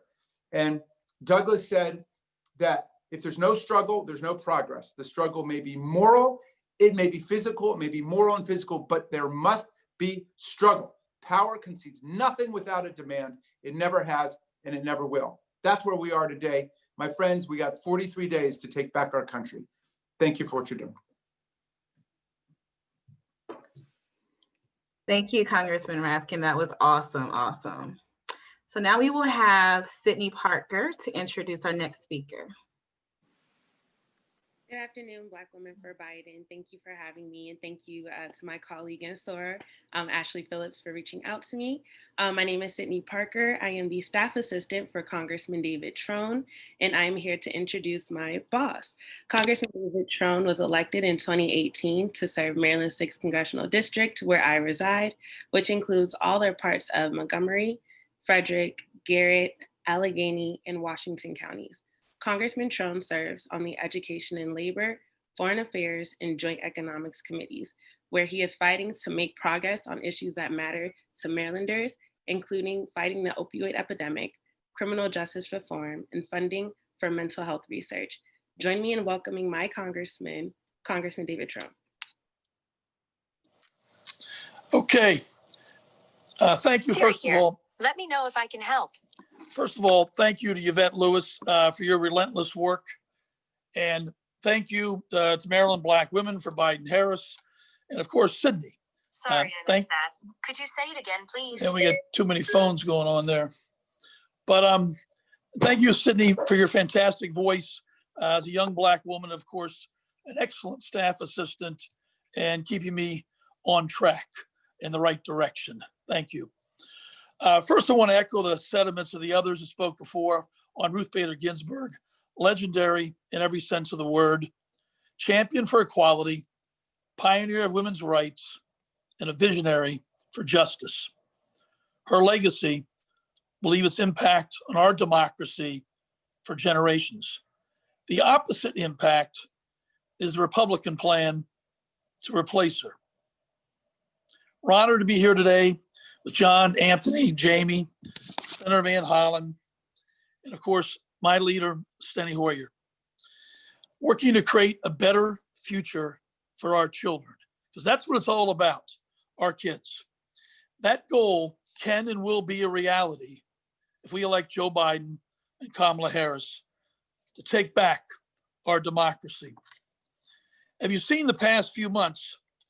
Above everything else, Joe Biden is simply a good man. He's been faced with many, many tragedies and losses throughout his life. But still, he always puts others before himself. Joe's compassionate. He's competent. He's a leader this country needs during the time when we're facing the biggest challenges in a century. We're torn apart by a global pandemic, economic collapse, racial injustice, an attack on our democratic institutions by this current president. What we know is that with democratic leadership, we can dig ourselves out of it and we can build back. We can build back better. I'm proud to be part of a Democratic majority in the House, which has acted to protect our democracy and heal our country. But unfortunately, Mitch McConnell has other plans. Hundreds of bills, bipartisan, sit dead on Mitch McConnell's desk. And now we have his efforts to thwart the Supreme Court and take it over. It's unacceptable. So in addition to firing Donald Trump and electing Joe Biden, we can and we will. We are going to win the Senate back with your help. We're going to build on our majority. We're going to build on that in the House. Most important election in our lifetime, no doubt about it. We all know that. And this pandemic makes it even harder because we need to make sure everything we can do to get everybody to vote. Unfortunately, the president is doing everything he can to make it harder for us to vote, including the attempt to defund the Postal Service. But it's not just Trump. It's also here in Maryland. Governor Hogan's refusal to send everyone a ballot is another attempt to make voting harder. Less people vote. Under Steny leadership, we've been fighting to make sure the post office is not taken down by Trump and his cronies in attempts to bring down this institution. We've got to continue to fight for the legacy of John Lewis and Elijah and ensure that every American has their voice heard this election. I came to Washington focused on 3 C's: compassion, civility, and competence. Joe Biden embodies those qualities we need in our leader. Joe and Kamala will be ready on day one to heal us, bring our country together, and lead us through these many crises. So be safe, and thanks for having us here today. Good night. Thank you, Congressman Trone. That was awesome. So now we'll have Delegate Juanica Fisher introduce Speaker Adrian Jones. Thank you, Ashley, and for having me. I'm so honored to introduce, I get to say, my speaker, Adrian Jones. Speaker Jones has shattered 2 glass ceilings when she was elected by the full House of Delegates to serve as the first African-American and first woman Speaker of the House of Delegates. Prior to being Speaker, Speaker Jones also held the distinction of being the first African-American woman to serve as Speaker Pro Tem in the Maryland House of Delegates. She served in this capacity under Speaker Bush for 16 years. She also served on the House Appropriations Committee and was chair of the Capital Budget and Education Economic Development Subcommittees. She's been a delegate since 1997. Speaker Jones knows how to lead, and she's doing it every day. She was born here in Cowansville, Maryland, a historic African-American community in Southwest Baltimore County. She attended Baltimore County Public Schools. She graduated from Lansdowne High School and her alma mater, University of Maryland, Baltimore County. I never hold it against her that she's not a Terp. And she's a mother of 2 amazing sons and a proud grandmother of 2 wonderful grandchildren. It's my honor to introduce the epitome of Black girl magic in the House of Delegates, Speaker Adrian Jones. Thank you. Thank you, Delegate Fisher, Assistant Majority Leader, I must say. Thank you, everyone. And I want to acknowledge my constituent, Danielle Smith and Ashley, Ashley Phillips, and the chair of the Maryland Democratic Party, Yvette Lewis. And there will be 3 dynamic leaders, women in this state coming behind me. I'd like to acknowledge them. And what we used to say in church protocol being established, I want to go on what I was here to talk about, voter engagement. Now, I was enlightened in a lot of ways that I've been hearing from constituents, and when I was doing voter registration, that I was registering people who had never registered before, and some of them were in their late 40s and early 50s, never voted. But this election has gotten them engaged. That's the good part.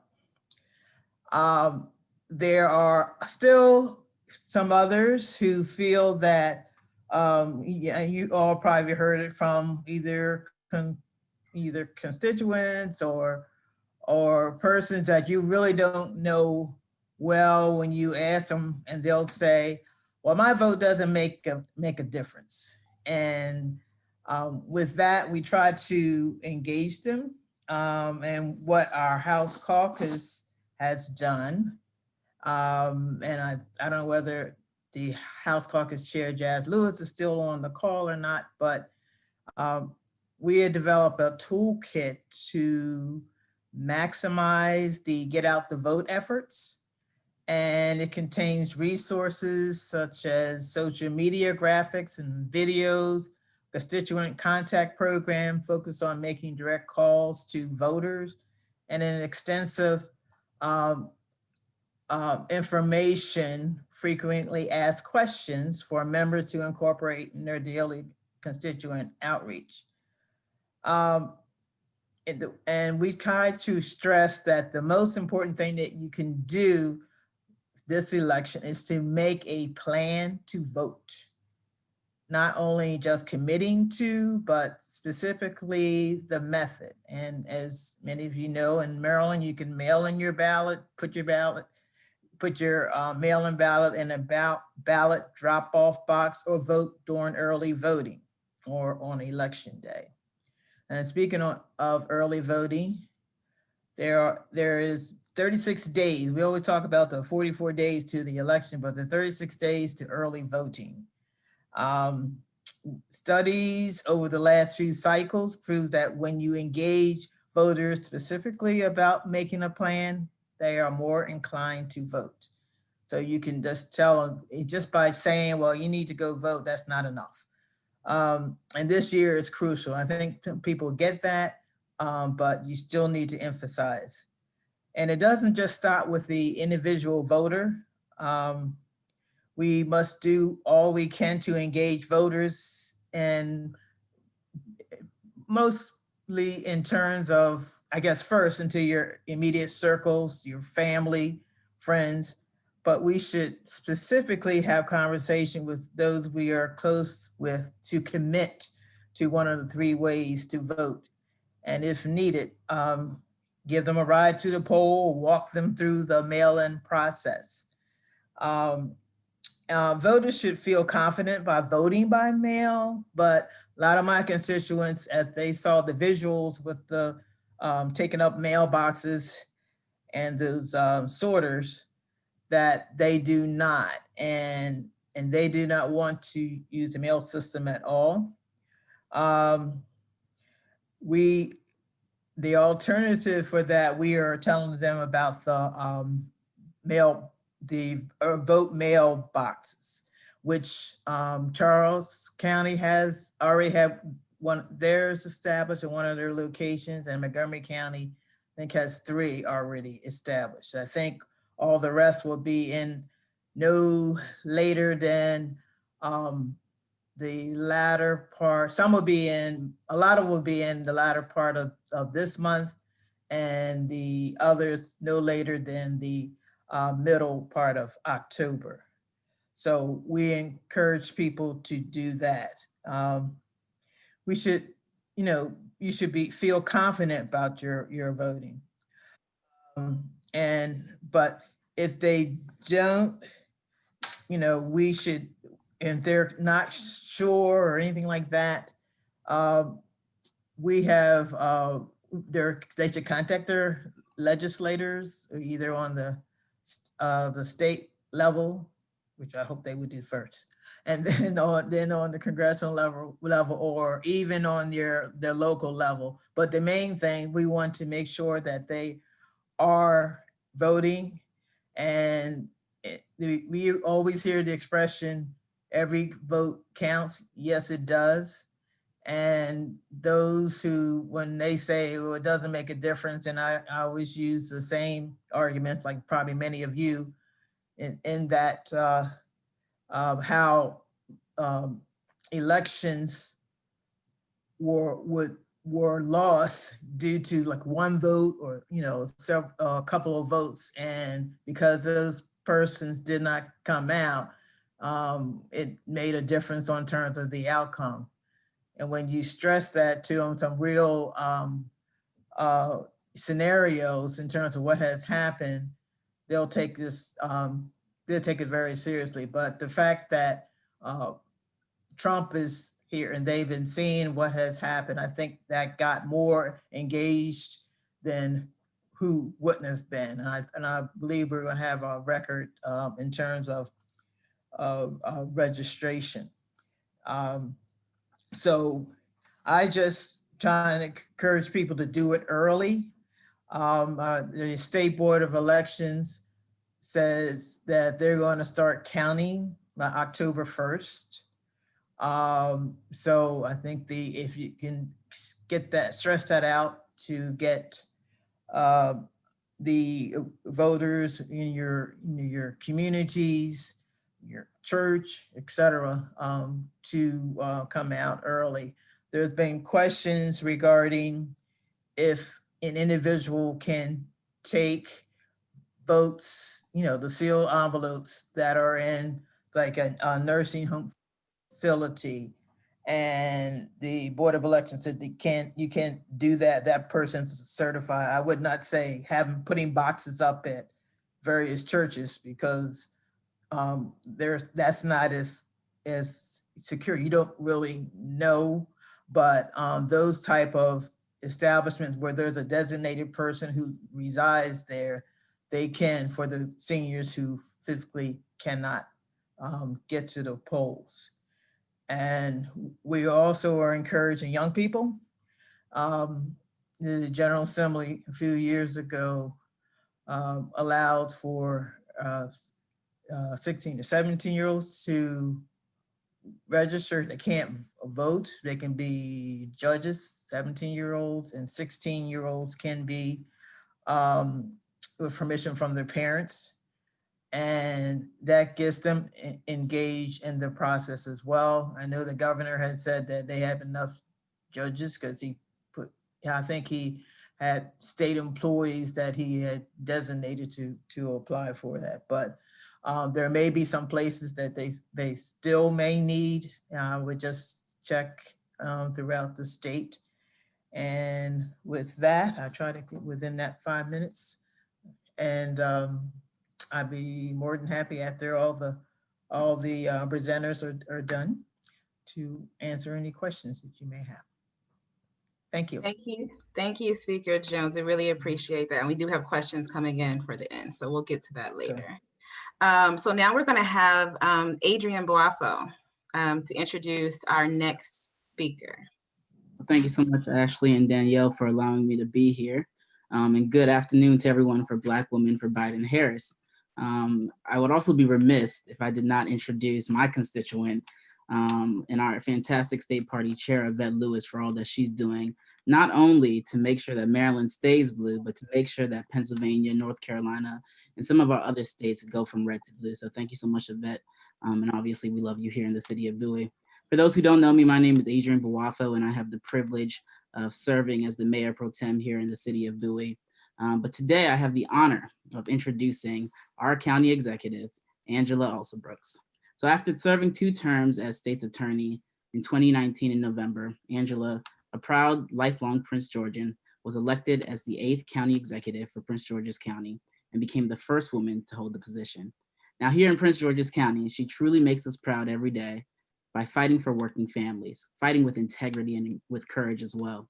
So everyone join me in welcoming our county executive, Angela Alsobrooks. Thank you so much. So thank you so much, Mayor Pro Tem Boafo. We are proud of you as well, and want to thank you for your leadership. And to Black Women for Biden-Harris, especially Danielle Smith, want to thank you so much for your leadership. I see something red there in the background, so want to thank you so much. Also want to make sure I thank the others. Ashley Phillips, I think I saw there a moment ago. Aisha Khan. I want to thank also Sarah Davidson, and then the super bad Yvette Lewis, who is leading us. We want to thank her so much as well. Party Chair Lewis said, I just love all things Maryland, and really what she loves, and we are the beneficiaries, that she loves excellence. If you don't believe her background, I swear every book on that shelf is right place, and that's just the way she operates. So she brings a special brand of excellence to everything that she does, and we are just so fortunate to have your leadership as well. To Speaker Jones, who likewise does everything in excellence, we want to thank her so much for her leadership, and thank her for the model that she presents for women.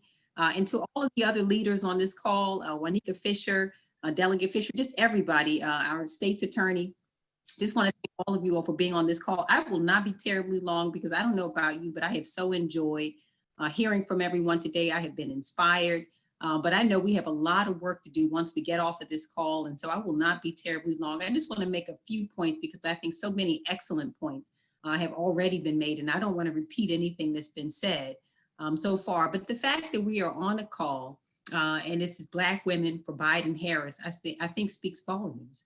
It really does say volumes not only about the people who are on this call, but I also think it speaks volumes about Vice President Joe Biden, whose integrity once again, I think just really shone through. He promised us that he was going to honor Black women by selecting as a vice presidential candidate a Black woman, and he did exactly what he promised. And his selection, I think, not only spoke to the strength of Senator Kamala Harris, but it also once again reinforces what we all know, and that is that African-American women have been not only the backbone of our party, but we have likewise been the conscience of this party for so long.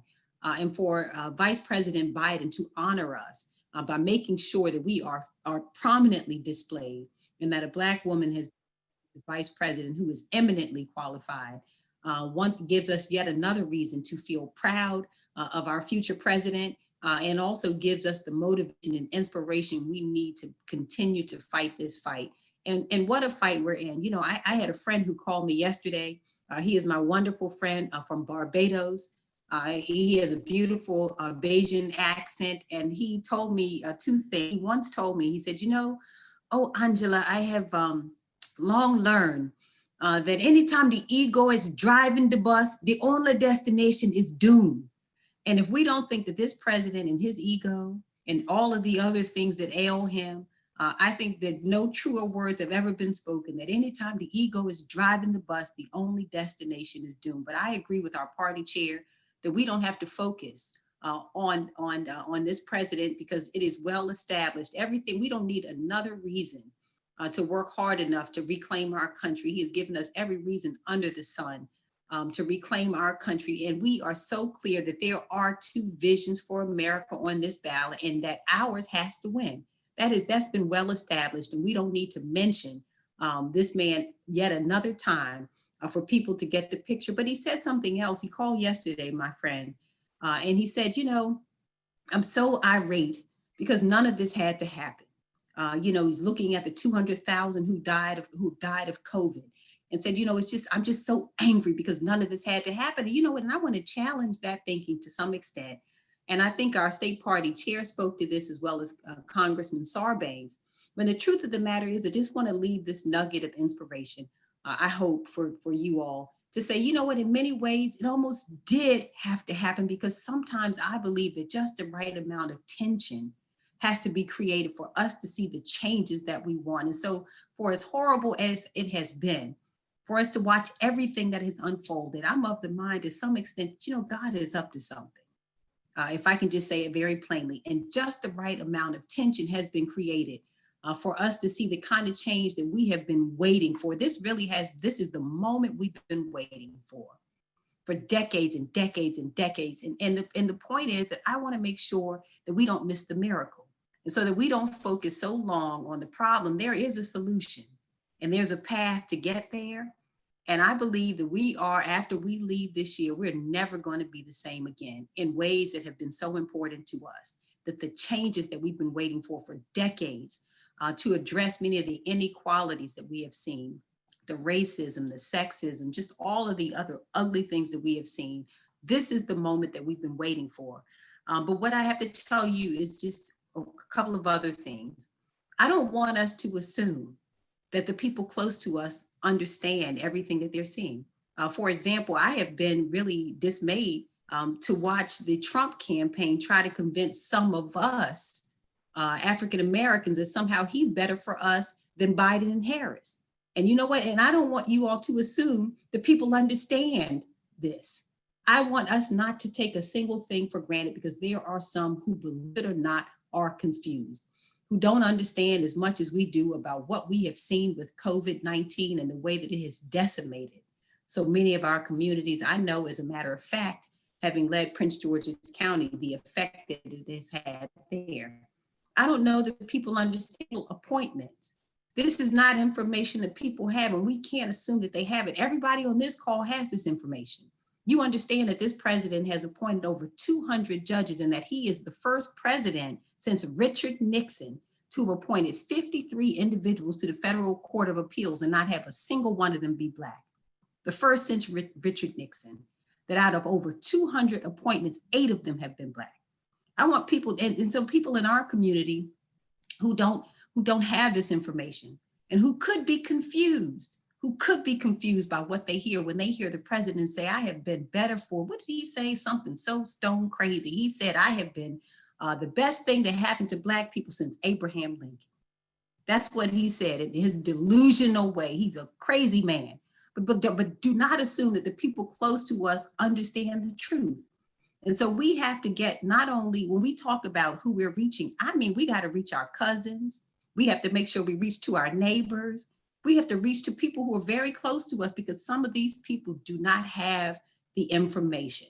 Not only do they not have the information about his record and about what we're facing when we talk about these judicial appointments, for example, that will change our country for the foreseeable future. I won't be able to see it change back if he continues to appoint people to the Supreme Court. I'm a middle-aged lady. By the time this thing is turned back, if he appoints another lifetime Supreme Court justice who turns things, women's rights, I won't be able to see it undone. We have to make sure people not only understand that, but very simply, when we talk about making sure people understand how to vote, how to make sure their vote is counted, I don't want us to assume, again, that the people we're talking to are people who are unknown to us.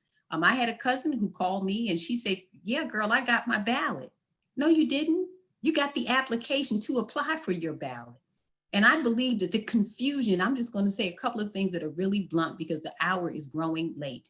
And the confusion could have been avoided. The ballots could have been mailed to people in Maryland like it was mailed for the primary election, but for some reason that we are clear about, it wasn't mailed. And instead this application was mailed. And like I said, the cousin who said, girl, I got it. I got my ballot right here in the mail. No, you don't. But we have to let people know this because they don't understand it. And if they have to send it back by October 20th, they don't understand that. We need them to understand that they're confused about how to vote safely. We're not playing around, that we have places we already, I know that Speaker Jones said that we can begin counting as of October 1st, but that we also have these safe places for people to vote. We have 41 of them in Prince George's County, where people can begin to deposit their ballots if they don't want to trust the United States Postal Service. That we will have secure drop box locations around our county that will have 24-hour security. We will have security at those drop boxes 24 hours a day. We have to get all this information out to people and ask them to vote early. I know there are a lot of people, my parents included, who like to show up on election day. They feel they do business when they show up on election day. But we wanted some of these folks to know that it is safer for them if they are able to vote early, because we just don't want anything to go wrong on the day of election. So please encourage people to vote safe and to vote early. And we have to, again, get to the people who are closest to us to make sure that they understand this ahead of time. So I won't take up really any more time because I know that we are waiting next for our state's attorney. But I do want to thank each of you on this call. It takes a lot on a Sunday when, if you're like me, I took the Cornish hen out of the oven before I got on the call, right? And so we have a lot going on this afternoon, and I know you do, but I thank you all. I'm so proud to be associated with each of you. I'm so proud. We do it well here. It's because of you, and we are going to get this done. But the thing is for us not to lose hope. And you know what? I know that and before the day is done, every distraction known to man is going to be thrown our way. Every distraction known to man will, because that's how the enemy works. Every distraction, but we must stay focused. We'll be like those ladies in Alabama when they came up with Judge Roy Moore, when they came up with him, the guy who was so notorious that he was banned from the shopping mall because he's a pedophile. The women, the Black women in Alabama, they didn't announce that they were going to whoop them, did they? They just did what they needed to do. And when they woke up the day after that election, they had taken care of the serious problem that happened in Alabama. That's how we're going to have to move. Not a whole bunch of wolf tickets and all kind of, we're going to have to just move and work and call people and make sure that we make this happen. So thanks again, everybody. You know what? I look forward to the victory. The victory is coming. I promise you that it is coming, but we can't take it for granted. So thanks again to everybody, and have a wonderful rest of your evening. Thank you. Thank you so much, County Executive Ossobrooks. We really appreciate it. So next we're gonna have my good friend Levita Gardner to introduce our next speaker. Good evening, and thank you, Ashley. Good evening, Black Women for Biden. My name is Levita Gardner, former Executive Director of the Legislative Black Caucus of Maryland. I am here to introduce State's Attorney, Aisha Braveboy. Prior to being elected State's Attorney in 2006, Ms. Braveboy was elected to represent the 25th Legislative District in the Maryland General Assembly. As a delegate, Ms. Braveboy was appointed by the Speaker of the House to serve as chair of the Consumer Protection Subcommittee. She was elected by her peers to serve as chair of the Legislative Black Caucus of Maryland, where she guided the 44-member organization on a wide range of policy issues, including parity for historically Black colleges and universities, reducing mass incarceration, enhancing tools to prosecute rapists, increasing opportunities for women and minority-owned businesses, and reducing health disparities in our state. Please join me in welcoming State's Attorney, Aisha Braveboy. Thank you. Thank you so much, Levita, for that wonderful introduction. And I have to say, I've known you for several years now, and you are just amazing. I don't know how else to describe who and what you are. The future is bright because we have bright young women like you in our state. And I'm so proud to be here today with our amazing chair of our party, Yvette Lewis. I know that everyone gives you kudos, but you so deserve it. So I'm going to do my part in letting you know how wonderful you are and how admired you are. And obviously, Danielle Smith, we are so honored that you serve us nationally, Ashley and Abina and Amanda, and I'm saving Aisha for last because I really like your name, Aisha, and we spell it the same way. So I'm like, yeah, that's pretty cool. So I look forward to meeting you in person, and of course, our speaker and all of the others who have presented. I just really am honored to be a part of this. You know, I was wondering what I should say, and then I want to tell you a few things that that my office is doing to assist voters. But I really wanted to just mention how powerful we are as Black women.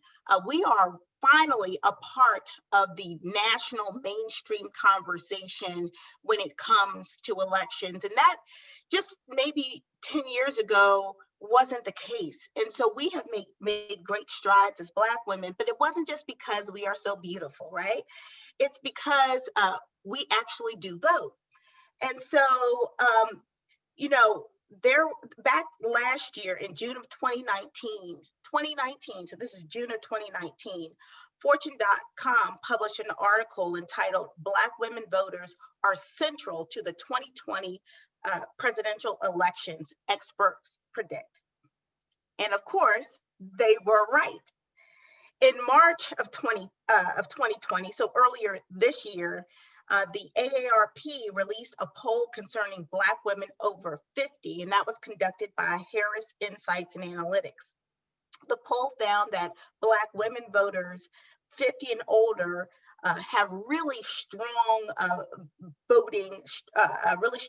voter turnout. Nearly 94% of those who were polled are likely to vote.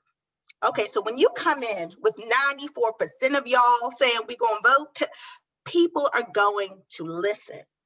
And we believe, obviously, that our next president listened, our former vice president, but our next president listened, and the party listened as well. But not only did they listen to the fact that Black women wanted to be represented, but they also listened to what Black women were interested in. And so in that same poll, they said that 7 out of 10 worry about the world that they will leave behind. And 6 out of 10 say that racial equality is the one American value right now that is most endangered. So when Black women, when we go to the polls in this election, we're really fighting for our future. We're fighting for our humanity. And that's why that 94 number might be the low point. We might get up to 99% because we understand what this election is about. And I know that people say, Black women save the country. We're actually now being asked to save the planet. And guess what? We're going to step up to the plate and we're going to make it happen. So Biden's selection of Kamala Harris as the vice presidential nominee, yes, it is certainly a reflection of her experience and her readiness to take on the job of president if she's called to do so. But it is also a reflection of all of us and how critically important we are to the party. So I, like Kamala, went to Howard University. Now, she didn't have the privilege of going to law school there, but she did go to Howard University. So she's a fellow Bison and an unapologetic, proud graduate of an HBCU. And I'm also a graduate of an HBCU. And as such, in all of my roles, I carry that with me in the decisions I make and the initiatives I take on. So I want to let you know, and I know someone mentioned earlier that we want to make sure that everyone has the right to vote, including those who are incarcerated pre-trial. So we partnered actually with the Board of Elections, with the NAACP, with the Correctional Officers Association to ensure that those who are housed at our local county jail have the ability to vote. So we've ordered ballots for them. We believe that those ballots should be delivered by Monday or Tuesday of next week. And then we will be doing a voter registration and education drive at the jail. So we're really excited about being able to ensure that everyone who has the ability to vote or the right to vote has the ability to vote.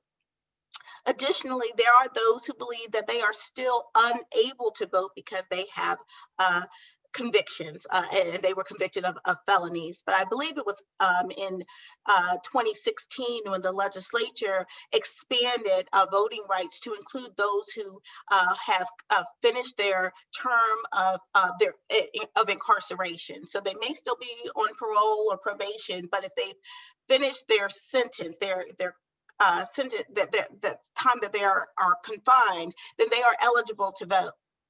And so we have partnered with Delegate Dale Barnes, who's the chair of the Legislative Black Caucus, as well as Minorities for Medical Marijuana, to host an expungement fair next Saturday on the 27th.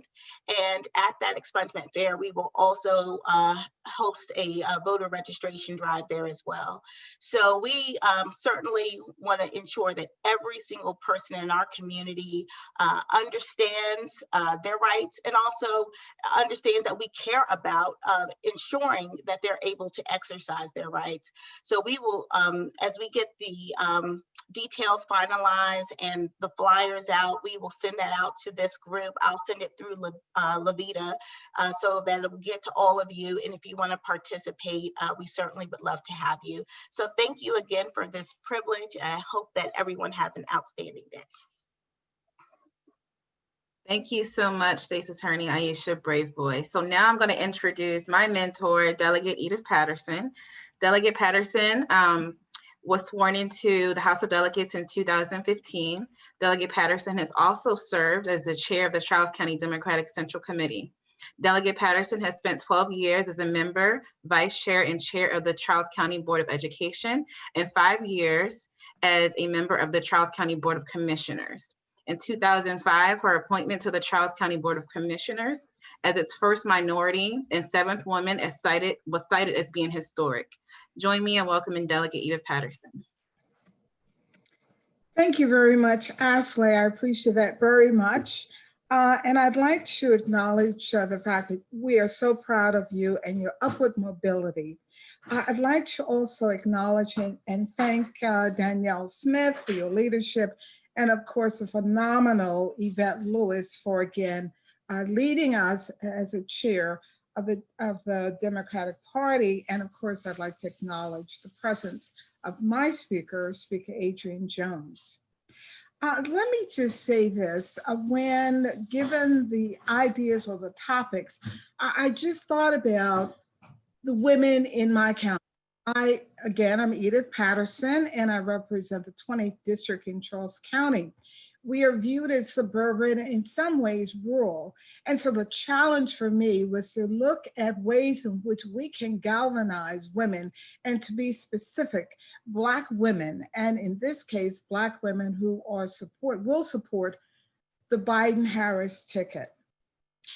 There are several groups that are organizing voter registration, voter education. Of course, we have a toolkit from the House of Delegates. That is great.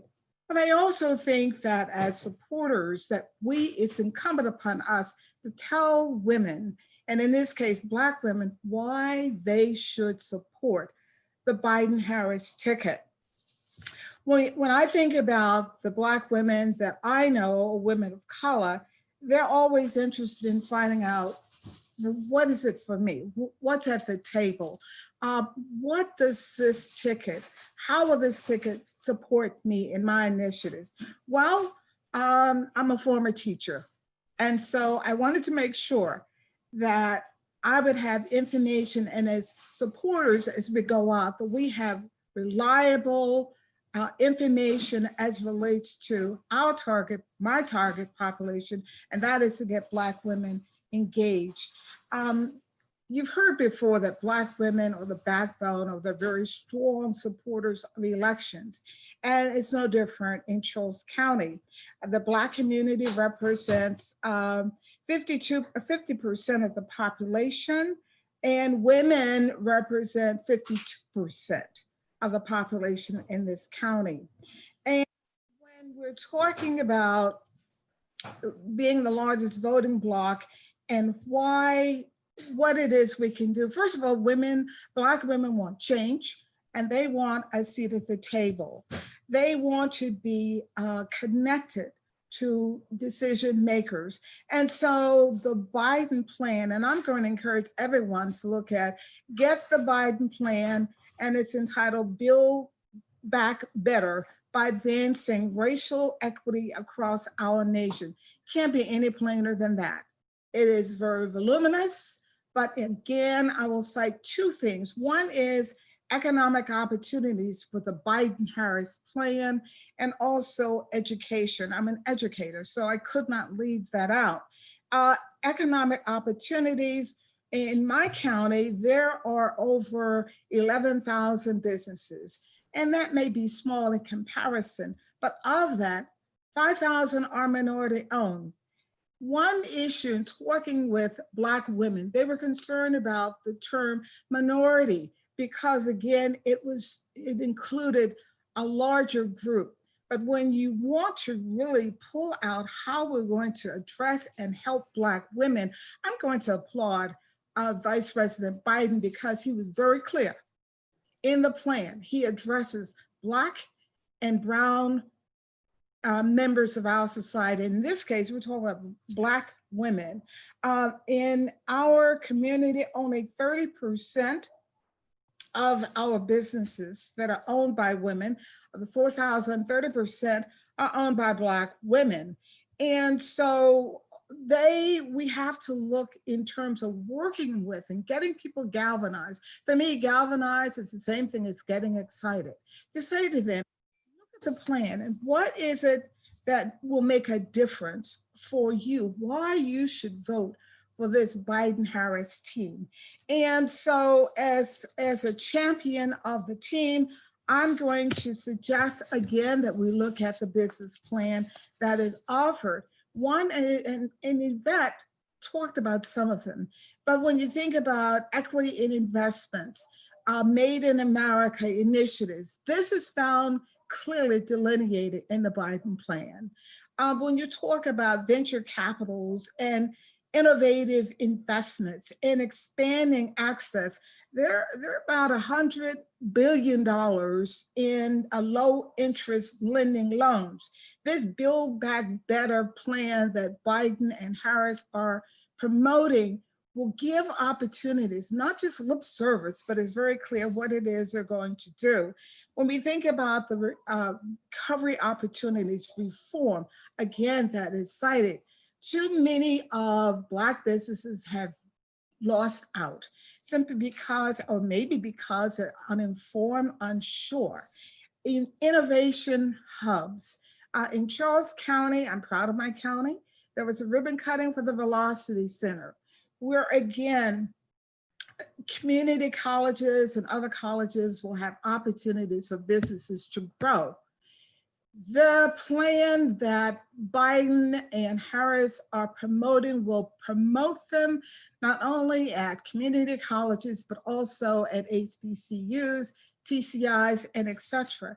We as supporters of the Biden-Harris team must become really engaged and grounded in why people should vote for this team versus just voting to get rid of the current president, but to say, if you vote for this team, these are some of the opportunities that will be offered to you, whether it's in housing for the first down payment tax credit for those persons who are low and middle income. I'm excited about that, or education equity.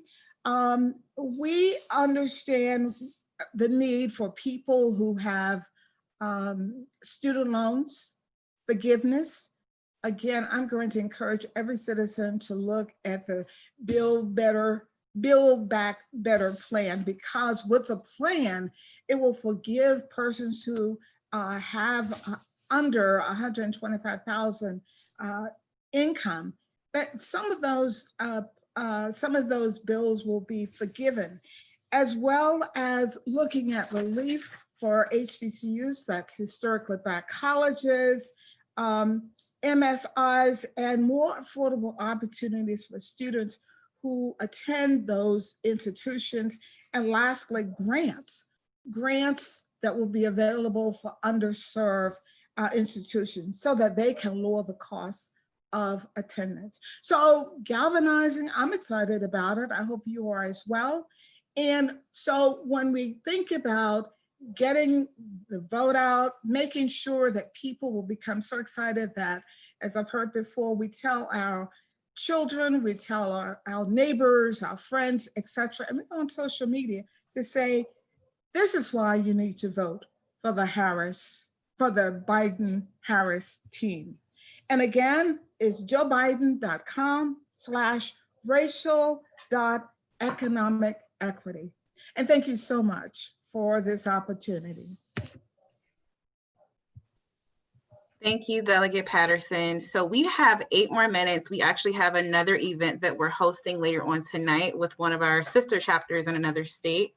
So I'm gonna put our official email address for Black Women for Biden in the chat. So if you have any additional questions, you can send your question to the email and we'll respond there. So I'm gonna let my colleague, the other Maryland liaison, Sarah Davidson, to give the closing remarks. Hey, Sarah, can I say this for 1 minute, you guys? So we just want to have, before Sarah goes on, we want to have Aisha just give us 1 minute of the Asian connection, and then the South Asian connection, and then we'll bring Sarah on. So 1 minute and 2 minutes, because we got to let the other team come on. Thank you guys so much. Thank you, Daniel. Thank you very much. I will be very brief on it. South Asian Women Connection is a multicultural, multi-faith group of women who support Joe Biden and the Kamala Harris for 2020 presidential election. We invite everyone to join us to help Biden and Kamala to win the election. We will believe in diversity and inclusion. Biden-Harris ticket shows both. We believe that we need change in our nation's leadership with true democratic values. Joe Biden is a strong leader, and he has worked with one of the best presidents in our history, President Barack Obama. Biden will restore the honor of our great country and bringing Americans together and restoring faith in our Constitution. Kamala Harris, a fellow South Asian, is a great choice of shows true diversity of America. We are working together with Black Women for Biden in organizing teams in all states and will encourage all Americans to join our team, especially women of South Asian descent, to be part of our movement. We are one America and we are staying strong. Thank you. Thank you. Miss Sarah Davidson, are you on? I am on. Can you hear me? Okay. Yes, we can hear you. Okay. Well, first I want to just thank everybody. I think the presentation was powerful. And it was so powerful that it really should be seen all over the country by everyone who really wants to fight for the soul of America. This evening, also I want to acknowledge my Bison colleagues there and Danielle and my sororities, but I love all sororities. But one of the things here that I thought was really great, they gave us a lot of challenges in terms of what we need to do. And they didn't just do, the speakers just didn't talk about challenges at the local level, at the state level. They looked at the national level. What are our political challenges? And I just thought they did an outstanding job. And actually, I learned a lot. But some of the challenges people already know about, like dismantling the Voter Registration Act and voter suppression, ending that. And I just thought they were fantastic with that. And I really liked that. And then the resources, I thought that was really great in terms of what some of the voter engagement tools that are out there that can help people. And I also feel that the resources that Maryland was talking about also can be resources that can be developed in other states if they've not developed those resources. And then they had a call to action. Everybody had a call to action. And I thought the call to action was really, really good. But what really stood out to me is that this election will test whether the Constitution is solid and test who we are. I thought that was awesome because my late cousin said before she died that the reason God is letting Trump get elected, he wants to show America as to who we are. So when Senator Sarbanes said that, I heard her words. And then we covered a lot of other issues I think are relevant. And I thought that they just did an outstanding job. And I also want to compliment the young people. You're the legacy. Pass the sword to the next generation. And being a teenage civil rights leader from Arkansas, who led sit-in demonstrations, I'm just so proud to see you all where I was when I was a young girl. Okay, but now I would just like to share, give some information very quickly here. Black Women for Biden, we have what we call the John Lewis Chairs and Water Initiative. And what is that? Well, we know they're gonna mess with us, using the language of young people in the streets. They're gonna mess with us. So because they're gonna mess with us, we need to be proactive. So what Black Women for Biden has done, we have come up with an initiative where we want everyone to assist us, providing at least 100 chairs and free water at the polling place. We want religious organizations to join us, sports organizations, fraternities, churches. We need to come together. And as our distinguished leader, Ms. Danielle says, we're one voice and one voice and the same purpose. So we want to tell you to go to Black Women for Biden and join us. We need all hands on deck. We need all hands on deck. So we want to say good evening and enjoy your week. Thank you. And you all, I just want to say as the national chair, and we have Pat Duncan online also, our other national chair from Denver, Colorado. Thank you so much. You are all invited to the party on September the 25th. We are having a concert. The concert is free. You will be amazed. We're going to have jazz, spoken word, comedians, a little bit of everything. We will send the flyer out to you. Thank you for all that you do, all of your service. We love you. Thank you very much. Have a good evening.